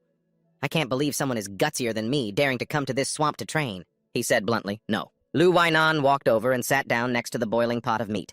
He scooped some up to taste, while saying, "A word of warning, that's poison pan beast meat. You should be careful." At the same time, another notification was heard. System notification. Consumed flesh of poison pan beast. Gained 1 mutant genopoint. He joyfully stood up. "I gained a mutant genopoint. That means this place is filled with mutant creatures." Lu Wainan raised his blade, threatening, "I'm warning you. You will make a deal with me. Otherwise, you'll be prey for my mutant iron-feathered eagle." Han-sen didn't hesitate, replying coldly, "No means no. Are you an idiot or something?" Hearing this, the man flew into a rage, raising his blade. "Arrogant fool, you need to be taught a lesson." Lu Wainan charged forward, shouting, "I gave you a chance! Die!" The blade struck the tough armor, having no effect at all. Lu Wainan broke out in a sweat, saying, "What? My alloy dagger has no effect on you?" Han-sen lifted his spear. A supernatural power emanated from it. He said arrogantly, "An alloy dagger, you say? This kind of trash dares to fight me?" After he spoke, he swung his blade down, shattering Lu Vinam's weapon. Kim Tae continued, his voice filled with contempt. "You should work on your fighting skills first." He swung a few more times, but Lu Vinam arched his back and dodged them all. He stopped, seemingly in disbelief. Touching the light scratch on his face, he wailed, "Oh, my handsome face!" Knowing he couldn't win, Lu Vinam jumped onto the back of his iron spirit bird, shouting defiantly, "Don't get cocky! You'll pay for this today!" With that, the iron spirit bird pushed off and flew into the air. Kim Tae wasn't about to let him get away. He leaped up, taunting, "You think I can't do anything just because you're on a mount?" Lu Vinam stared in horror at the figure flying swiftly towards him. "How the hell can you fly? And at that speed, too?" "Divine blood beast soul." Kim Tae smirked, pointing his spear at him. "Excellent question. Your prize is a poke in the ass." Lu Vinam clutched his bleeding butt, which had been stabbed by the spear. He screamed, "Ah, my butt!" Kim Tae laughed sinisterly. "Here's another one." And with that, his other butt cheek was stabbed. Lu Vinam wailed in pain, begging for his life. "Oh God, please spare me. Don't poke me anymore. If you keep poking it, my butt won't grow. I'm sorry, I was wrong. Forgive me." With both hands covering his bloody butt, Lu Vinam, his face streaked with tears, held up an item and pleaded, "I surrender, Great One. Just let me go and we'll pretend this never happened." Scene change. A crescent moon shone brightly in the night sky. Beside a fire, Kim Tae stood with his arms crossed, looking down at the man kneeling with his butt in the air. "Kid, your life is in my hands. Talk. Tell me something useful, like, where are the black needle bees, for instance?" Hearing this, Lu Vinam looked up and asked, "Black needle bees? That place is dangerous. I'm not going." In a desolate forest, Han-sen and Lu Vinam had arrived. Lu Vinam hesitated. "Are all of these black needle bees?" It seemed he really didn't want to go. Han-sen put an arm around his shoulder threateningly. "Lu Vinam, if you value your butt, you'll behave. I'll even give you some mutant beast meat." Terrified, Lu Vinam replied, "Understood." With that, Lu Vinam mounted his iron spirit bird and descended. As he flew, he complained, "Who is that guy? I just came to the shelter to train, and the first person I meet is this pervert." His mount finally touched down, but the moment it did, it exploded. Lu Vinam ran away in terror. "So many black needle bees, iron spirit bird, fly higher." Han-sen said excitedly, "My time has come!" And then he immediately spread his wings and flew down. Han-sen powerfully slaughtered the black needle bees. Each time he killed one, the system would announce, "Successful hunt. Black needle bee hunted. No beast soul obtained. Consumed for 0 to 10 genopoints." The more he hunted, the more excited Han-sen became. The system continued its announcements. "Successful hunt. Black needle bee hunted. No beast soul obtained. Consumed for 1 to 10 divine genopoints." More and more black needle bees were killed. The system continuously announced, "Successful hunt. Black needle bee hunted. No beast soul obtained. Consumed for 0 to 10 divine genopoints." Successful hunt. Black Needle Bee hunted. No beast soul obtained. Consume for 0 to 10 divine Geno points. Hansen said cheerfully. Finally, I got a Black Needle Bee beast soul. Now I have a beast soul arrow. This is awesome! The next morning, while strolling around, Hansen cheerfully reflected on his hunt in the dark swamp. My mutant Geno points have reached 47, and my divine Geno points are at 26. I'm not far from maxing them out. Suddenly, people around him started running frantically. Hurry! This year's martial arts tournament is starting. Registration ends today. Let's go! This event caused a stir among the crowd. The words of the people around him made Hansen suddenly realize. The martial arts tournament! I've only been gone a few days and I completely forgot. If I make it to the top 10, I can get a random beast soul. Something that good. I have to participate. At the martial arts venue, as soon as Hansen registered, the system displayed his number, 8,888. Hansen asked quietly, My number is 8,888. This year seems pretty grand. I wonder who I'll be up against, but I'm really excited. At the competition venue, everyone was excitedly discussing, this year is going to be interesting. The number of participants is double last year's. Whoever performs well this time must be the strongest in our shelter, with a status that's anything but ordinary. In the arena, everyone was hyped up. Get him! Die! I'm going to take all of you down today. I'll be the final winner, Hansen observed thoughtfully. Just like last year's rules, each round has 100 participants.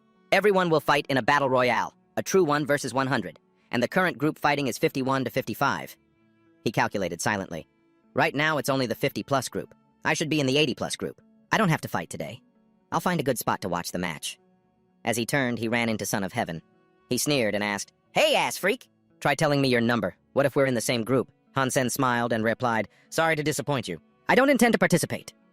La Tianyang angrily rushed forward, grabbing him by the collar and yelling, You coward! Why were you even born a man? Don't let your guard down or I'll kill you. Qin Shen suddenly walked over and said, Son of Heaven, it's almost your turn. Aren't you going to prepare? Son of Heaven said arrogantly. Of course. I'm still performing well. I'll definitely get a high-level certification, he said confidently. It's my turn to shine now, Chinuan. You have to watch my match. As soon as he left, Chinuan turned and asked Hansen, Are you afraid of Son of Heaven? Hansen answered bluntly, Yes. She asked why. He replied, He's strong and he's the young master of the Starry Group. How could a small fry like me have the guts to provoke him? Yang Manli retorted, But you were plenty brave when you killed that purple-feathered scaled dragon right in front of God's son. Qin asked seriously, Hansen, are you protecting your family? Are you afraid they'll be dragged into the feud between you and that guy? So you're trying to avoid him whenever possible. Qin Shuan's perceptiveness caught Hansen off guard. Is she reading my mind? That's right. I don't care how they see me. What's important is my family, my mom and Yan. I have to protect them at all costs. Star God is really connected to Dad's death. Now is not the time. Seeing his expression, Qin Shuan was sure she had guessed correctly. She continued, You really are a filial son. You always care so much about your family. You should reconsider the Blackhawk matter, Hansen asked, puzzled. Why? Qin Shuan explained. Once you join Blackhawk, I'll get you into the special forces. All members are protected by the military. No one would dare touch them, not even God's son. Hansen asked curiously. Sounds like a high-status position. What kind of missions does that team handle? Qin Shuan gave a vague answer in return. You'll know once you join. A while later, after leaving the arena, Hansen thought to himself, I should consider joining Blackhawk. It could be beneficial for me if God's son ever targets Mom and Xiaoyan. No, that will never happen. The next day at the arena, people were shouting angrily, Which bastard is the last one? Why hasn't he shown his face yet? Or did he get scared and run off with his tail between his legs? Someone cursed furiously. Damn it, 99 people waiting for one guy, what a joke. That guy should just give up. If he doesn't, I'll be the first to punch him.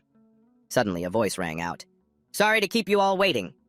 When they saw the last person walk in, everyone's face turned to shock. It's really him! Isn't that the guy who killed the golden-horned Shura? Dollar God is competing, Hansen chuckled to himself. Hansen isn't showing up. Dollar God will be his replacement for now. Dollar God is stealing the spotlight tonight. As soon as the match started, Hansen struck decisively, taking care of them in just a few seconds. One after another, those hit by Hansen could only collapse in pain. They lay scattered across the ring, groaning. My arm! My stomach, it hurts so much. Dollar God is too strong. He's just a bully picking on the weak. No one here can take him down. What's the point of fighting? Hansen arrogantly provoked them. Who's next? Come on, all of you at once. Everyone immediately forced a smile and admitted defeat. As expected of Dollar God, we're all toast anyway. Let's surrender. That's right. Surrender, just look at us. You can tell how weak we are. Fighting Dollar God is a losing battle. Let's just end it here, please. Let us go. Hearing this, Hansen smiled and said, Thanks for the match. He then shouted in delight, I won! Thanks for your help. The unconvinced audience applauded and congratulated him. Winning so easily. That's Dollar God for you. Dollar God really didn't disappoint. This victory is indisputable. After leaving the arena, Chinuan, God's son, and Quan Ge walked up to him. Dollar God, could we have a word? Han Sen couldn't help but feel worried. Those three? Why are they together? Seeing him turn back to look, Chinuan spoke up. Dollar God, I want to invite you to join the Steel Armor Gang. Han Sen laughed and asked, Are you three trying to recruit me? What an honor. God's son warned irritably, You stole 2 of my god blood creatures. I'm already being generous by coming to you. Make the smart choice. Chinuan asked. In this shelter, our faction is the strongest. We're also allies. An expert like you should choose opponents worthy of your skill, don't you think? Han Sen refused. No opponents, no allies. I just want to be alone. Just me. With that, he turned to leave. Quan Ge immediately stepped forward to stop him. Wait, Dollar God. You can refuse us, but someone as strong as you must have some special god blood creature. Please, tell us. Han Sen smirked to himself. You guessed it, buddy. Too bad I can't tell you I used star pills to raise it. He replied, There's no special method, just dumb luck. However, I do have a few extra mutant creatures if you're interested. Quan Ge couldn't contain his excitement. Really? Name your price, I'll take them all. Chinuan snapped angrily. What do you mean you'll take them all? Am I invisible to you? God's son quickly jumped into the competition. You think you can outbid me? 1.5 million for each one, I'll take them. Han Sen looked at them competing. He couldn't help but feel amused. Allies, huh? So quick to backstab each other? Friends indeed. I didn't think I'd be able to use the black stinger bees I brought back from the dark swamp so soon. He spoke up. No rush. I don't intend to sell them for money. He continued. But I will trade them for any S-Class shop except for the St. Hall. God's son asked in surprise. What? Quan Ge also hesitated. You want to buy an advanced Super Geno Core art? But Chinuan said grimly, the S-Class St. Hall has high-level restrictions. It can't be bought with money. God's son rejected the offer. That request is too difficult to fulfill. How about 2 million for each one? Han Sen coldly walked away. As he walked, he said, Non-negotiable. I don't want anything else. You all can take your time to think about it. In the end, the 3 of them didn't stop him anymore. In a secluded forest, Han Sen slowly approached Chinuan, presenting the S-Class Sanctuary card. Here's the S-Class Sanctuary Shopping District qualification I got. Now, the mutant creatures. Did you bring enough? Han Sen smiled and took it. The new station chief is fast, much more reliable than those other 2. He took out a bag of mutant creatures, saying, There are 30 black stinger bees in total. If you eat them all, your sacred blood geno points will increase quite a bit. Han Sen took out another bag. In here, I have a mutant blood sawfish and a demon fang snake king. If you want both, it's just 3 million. Zhuan proudly replied, Money is not an issue. I can buy them all. But Dollar, you're a smart man. You should understand that I'm not negotiating with you just for some geno points. Afterwards, Han Sen happily returned home with the S-Class Sanctuary card. Getting the S-Class Sanctuary card was easier than I thought, he said in a low voice. That's Chinuan for you, a high-ranking figure in the Queen's armored gang. It seems like she's trying to recruit me. I wonder if she'd flip out if she knew Han Sen and Asgard were the same person. Whatever. Let's check out the advanced hyper-geno arts. He carefully reminded himself, This card can only be exchanged for 1 set. I need to be careful. I can't always be around Mom and little Yan. If they could learn some hyper-geno arts... A moment later, Han Sen was carefully examining Holy Angel. My combat skills can improve in a short time, and I won't have to worry about Son of Heaven causing trouble. This Holy Angel isn't bad. It helps improve one's genetic makeup. He carefully read the instructions. The training process was gentle and calm, not too flashy. According to the description, Holy Angel was similar to a hyper-geno art. It allows the practitioner to become stronger without anyone noticing. But in comparison, a true hyper-geno art is still stronger than Holy Angel, which is a sanctuary's version of a hyper-geno art. It's still weaker than Zhuelongyan's from Luogia Star Academy. At Shenghua Academy, a teacher asked, You want to request a leave of absence for Han Yan? Han Sen replied, Yes, Teacher Ku. My family has some matters to attend to, so she'll need to be away for a while. Teacher Shenghua, whose name was Ku Wange, said sternly, Your parents are very irresponsible. Although Han Yan is registered, no one from her family has ever shown up for a parent-teacher conference, and the first time I meet her older brother, it's to ask for leave. Han Sen gave a weak smile and replied, I'm very sorry. My family has been busy, so we've been neglectful. He thought to himself, I can't tell her the real reason. I want little Yan to stay home and practice Holy Angel. Q Wang stood up and said sternly, To be honest, Han Yan is very gifted, but she's still using a regular-grade nutrient solution. If she doesn't supplement with an advanced-grade nutrient solution and treatment, she's very likely to be left behind. I hope the family can pay more attention and be more serious about this matter, Han Sen asked, puzzled. Advanced grade nutrient solution? She explained, it's a higher quality solution. Supplementing with it as early as possible enhances both physical and mental fitness. Surely her family doesn't want little Yan to be stuck at the starting line forever, right? He asked, how much does that cost? Ku Wang replied, for S grade, it's 5 million yuan a year. Since you enrolled her in Shenghua, you must have anticipated the cost. Han Sen thought anxiously, damn it, I don't have enough money. I can't ask Mom for it either. The fastest way is to use crystal shards to raise mutant creatures and then sell them. Back at the Han family home on Luojia Star, Han Sen watched Han Yan intently practicing along with the person on TV. Han Sen smiled happily, thinking, little Yan really is talented. She grasps the training method so quickly. I'm so proud to have such a talented little sister. He called out, little Yan, you're doing great. When Mom gets back, remember to teach her Holy Angel. The little girl asked happily, really? I can do that? Han Sen patted her head and said, of course, but don't tell anyone you're practicing Holy Angel. This is our family's secret. Once we get the S-grade nutrient solution, you'll improve even more. Han Yen said excitedly, that's great! Big Brother is the best! Little Yan wants to be stronger too! That night, at Qin Shuan's place, Yang Manli asked Qin Shuan seriously, are you really going to do that? Qin Shuan calmly replied, don't worry, it's not a big deal. Then she said angrily, it's been so long, and that kid still hasn't given me an answer. My patience is running out. I really want to see what kind of person he is. Young Manly had no choice but to take out a pill, saying, that person is really not simple, but if you insist, I won't say any more. Han Sen had been summoned by Qin Shuan to the combat room. Qin Shuan frantically rushed in, attacking Han Sen. He thought irritably, what's this woman going crazy about now? Qin Shuan kicked him straight in the face. What the hell? Why is she attacking so fiercely? Did she eat something weird? She walked over coldly and said, your progress seems to have slowed down recently. I should start paying more attention to you. Have some water and rest. We'll continue later. Han Sen nodded. Okay. Seeing Qin Shuan quickly drink her water, Han Sen thought gleefully, so you're tired too, huh? Serves you right for forcing me to fight so intensely. He slowly opened his water bottle and took a small sip. After drinking, the sight before him left him utterly horrified. A seductive Qin Shuan stood before him and asked, Han Sen, aren't I lovely? At that moment, his frost jade skeleton art, which dispels impurities, automatically activated. Han Sen fell weakly. The frost jade skeleton art is working on its own. Something was put in that water bottle. What is Qin Shuan trying to do? Qin Shuan stepped closer gently and asked, Han Sen, isn't my body delicious? Han Sen was furious. Damn it! Why is she trying to seduce me? I can't let her hypnotize me. I have to trick her first. He said dreamily, your chest. Qin Shuan asked, what about it? Han Sen replied, they're big, round, and so white. Hearing this, Qin Shuan became absolutely furious. Men are such simple, depraved creatures. She leaned down and said, I'll let you touch it, okay? Han Sen raised a trembling hand and she immediately slapped it away. So obedient. He's completely hypnotized. All right, Qin Shuan asked seriously. Han Sen, are you gold coin? He answered honestly, no. She continued to inquire, why are you still hesitant to join Blackhawk? He replied, Blackhawk is too far from home. If I go, I won't be able to take care of my mother and my little sister. I don't feel comfortable being that far away from them. Qin Shen was taken aback. So that's the reason. He really cares a lot about his family.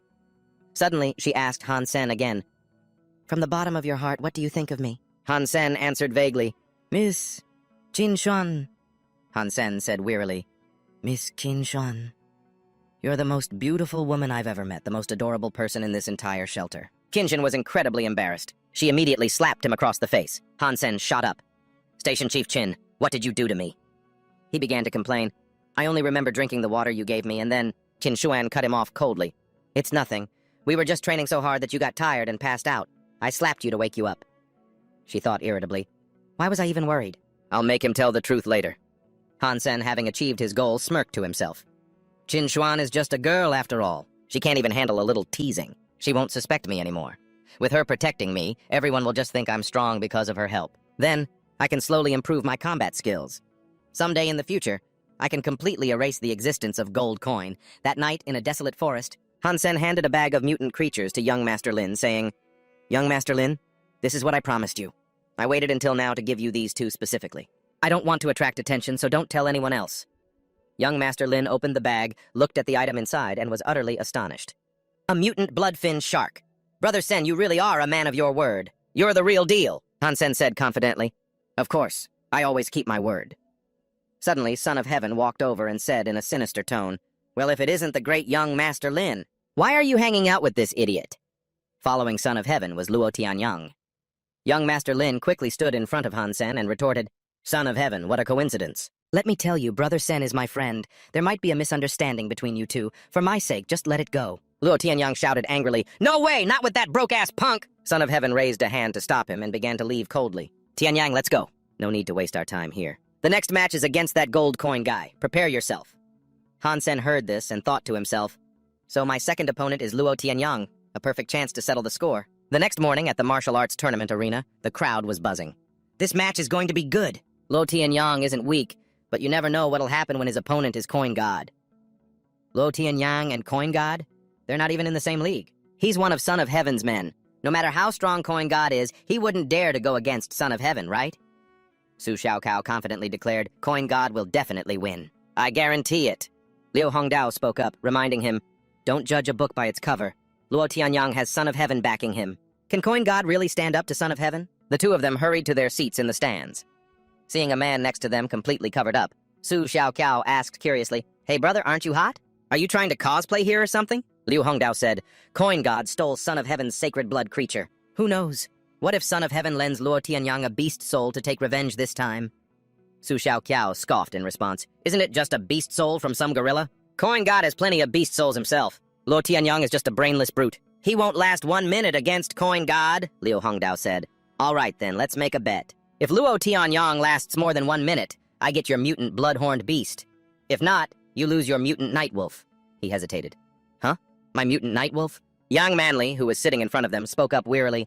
"You guys are so annoying. This fight has nothing to do with you, yet you're betting away your beast souls." Suddenly, the screen flashed an announcement. "Gold Coin versus Luo Tianyang." The crowd went wild. "The battle begins." "Where's Coin God? Where is he?" Suddenly, the man in the black cloak sitting near Su Xiaokao shot to his feet. As he threw off the cloak, Gold Coin appeared. Su Xiaokao shouted in amazement, "Coin God! Oh my God! He was sitting behind us!" Young Manly was terrified. "I didn't even sense him. What a weirdo!" Su Xiaokao yelled excitedly, "Coin God! You have to take him down in under 1 minute, I'm begging you." Han Sen frowned, thinking, "Su Xiaokao, you're really putting me in a tough spot." Luo Tianyang cursed angrily, "You son of a bitch, Coin God! Get over here and take this!" Han Sen quietly checked his personal stats, calculating his current condition. "Not bad. 3 sacred blood beast souls. Get over here and take this hit from me." Han Sen quietly checked his personal information, assessing his current condition. Not bad. 3 sacred blood beast souls. 4 mutant beast souls, although that mutant 3-eyed cat is useless. A black-scaled serpent. It's only useful underwater. Gold Coin slowly steps onto the stage. The battle begins. A fired-up Luo Tianyang strikes. "I'll mince you into paste!" His god blood beast soul appears. "The god blood ape beast soul has appeared!" Liu Hengdao laughed. "Luo Tianyang is actually using the Son of Heaven's god blood beast soul. I'm definitely going to win this." Su Xiaokao anxiously whispered to Tashen. "You can't let him drag this out for more than 1 minute. If you do, my mutant nightwolf will be gone. Please." From above, the Son of Heaven silently observed. The people around him were buzzing. A god blood creature and 2 mutant creatures. Setting aside Tishen, the Son of Heaven has really given him a lot. Tishen is in trouble. The Son of Heaven frowned and said, "Tishen, you can't take him down alone. Everything you took from me. I'll have Luo Tianyang take it all back, bit by bit." Radiating killing intent, Han Sen stepped forward and asked Luo Tianyang, "Who gave you the nerve to stand before me?" As he spoke, his 2 legs transformed into horse legs, and he charged straight ahead, landing a direct blow on the ape beast soul. The ape roared in pain. It immediately knocked Han Sen's sword away. Liu Hengdao shouted with delight, "Yes!" The Son of Heaven laughed and said, "Is that all you've got? Tianyang, hurry up and kill him!" The ape beast soul roared furiously and charged at Han Sen. Han Sen calmly advanced, coldly drawing a new sword. He slashed straight into the ape. In agony, the ape coughed up a large mouthful of blood and collapsed onto the arena floor. The crowd was in an uproar. What's happening? What just happened?" Liu Hengdao said in horror. No way!" Young Manly asked in surprise. "He killed it instantly with a single move?" Su Xiaokao couldn't believe his eyes either. Tashen won, and the match time is 9 seconds. He beat Luo Tianyang in just 9 short seconds. Su Xiaokao was ecstatic. "Tashen won in less than 10 seconds. That's incredible. He really is the fastest." The Son of Heaven was utterly stunned. "My god blood and mutant beast souls! Impossible!" He furiously screamed at Luo Tianyang, "You useless trash! Get up for me right now!" But at that moment, the ape's form was already fading away. It revealed Luo Tianyang, who was now lying unconscious in a pool of blood. The people in the stands excitedly chanted, "Tashen, Tashen, Tashen, Tashen!" Han Sen smiled happily and said, Too bad for you, Son of Heaven. You're no match for me. The Son of Heaven angrily vowed, "Damn you! Just you wait. I swear I'll make you suffer a fate worse than death." A while later, after leaving the arena, Su Xiaoqiao was gleefully riding the Bloodslayer beast. Hey, that's my Bloodslayer beast! Cool, right? The two people next to him said admiringly, "You're so lucky, Xiaoqiao. That bet was worth it. If I had known, I wouldn't have bet with Vice Chief Liu. Don't. That guy holds a grudge. He'll definitely find a chance to get revenge on you." Han Sen felt a sting of irritation watching this. Even though I defeated Luo Tianyang and provoked the Son of Heaven, the one who profited the most was Su Xiaoqiao. I didn't even get a single beast soul.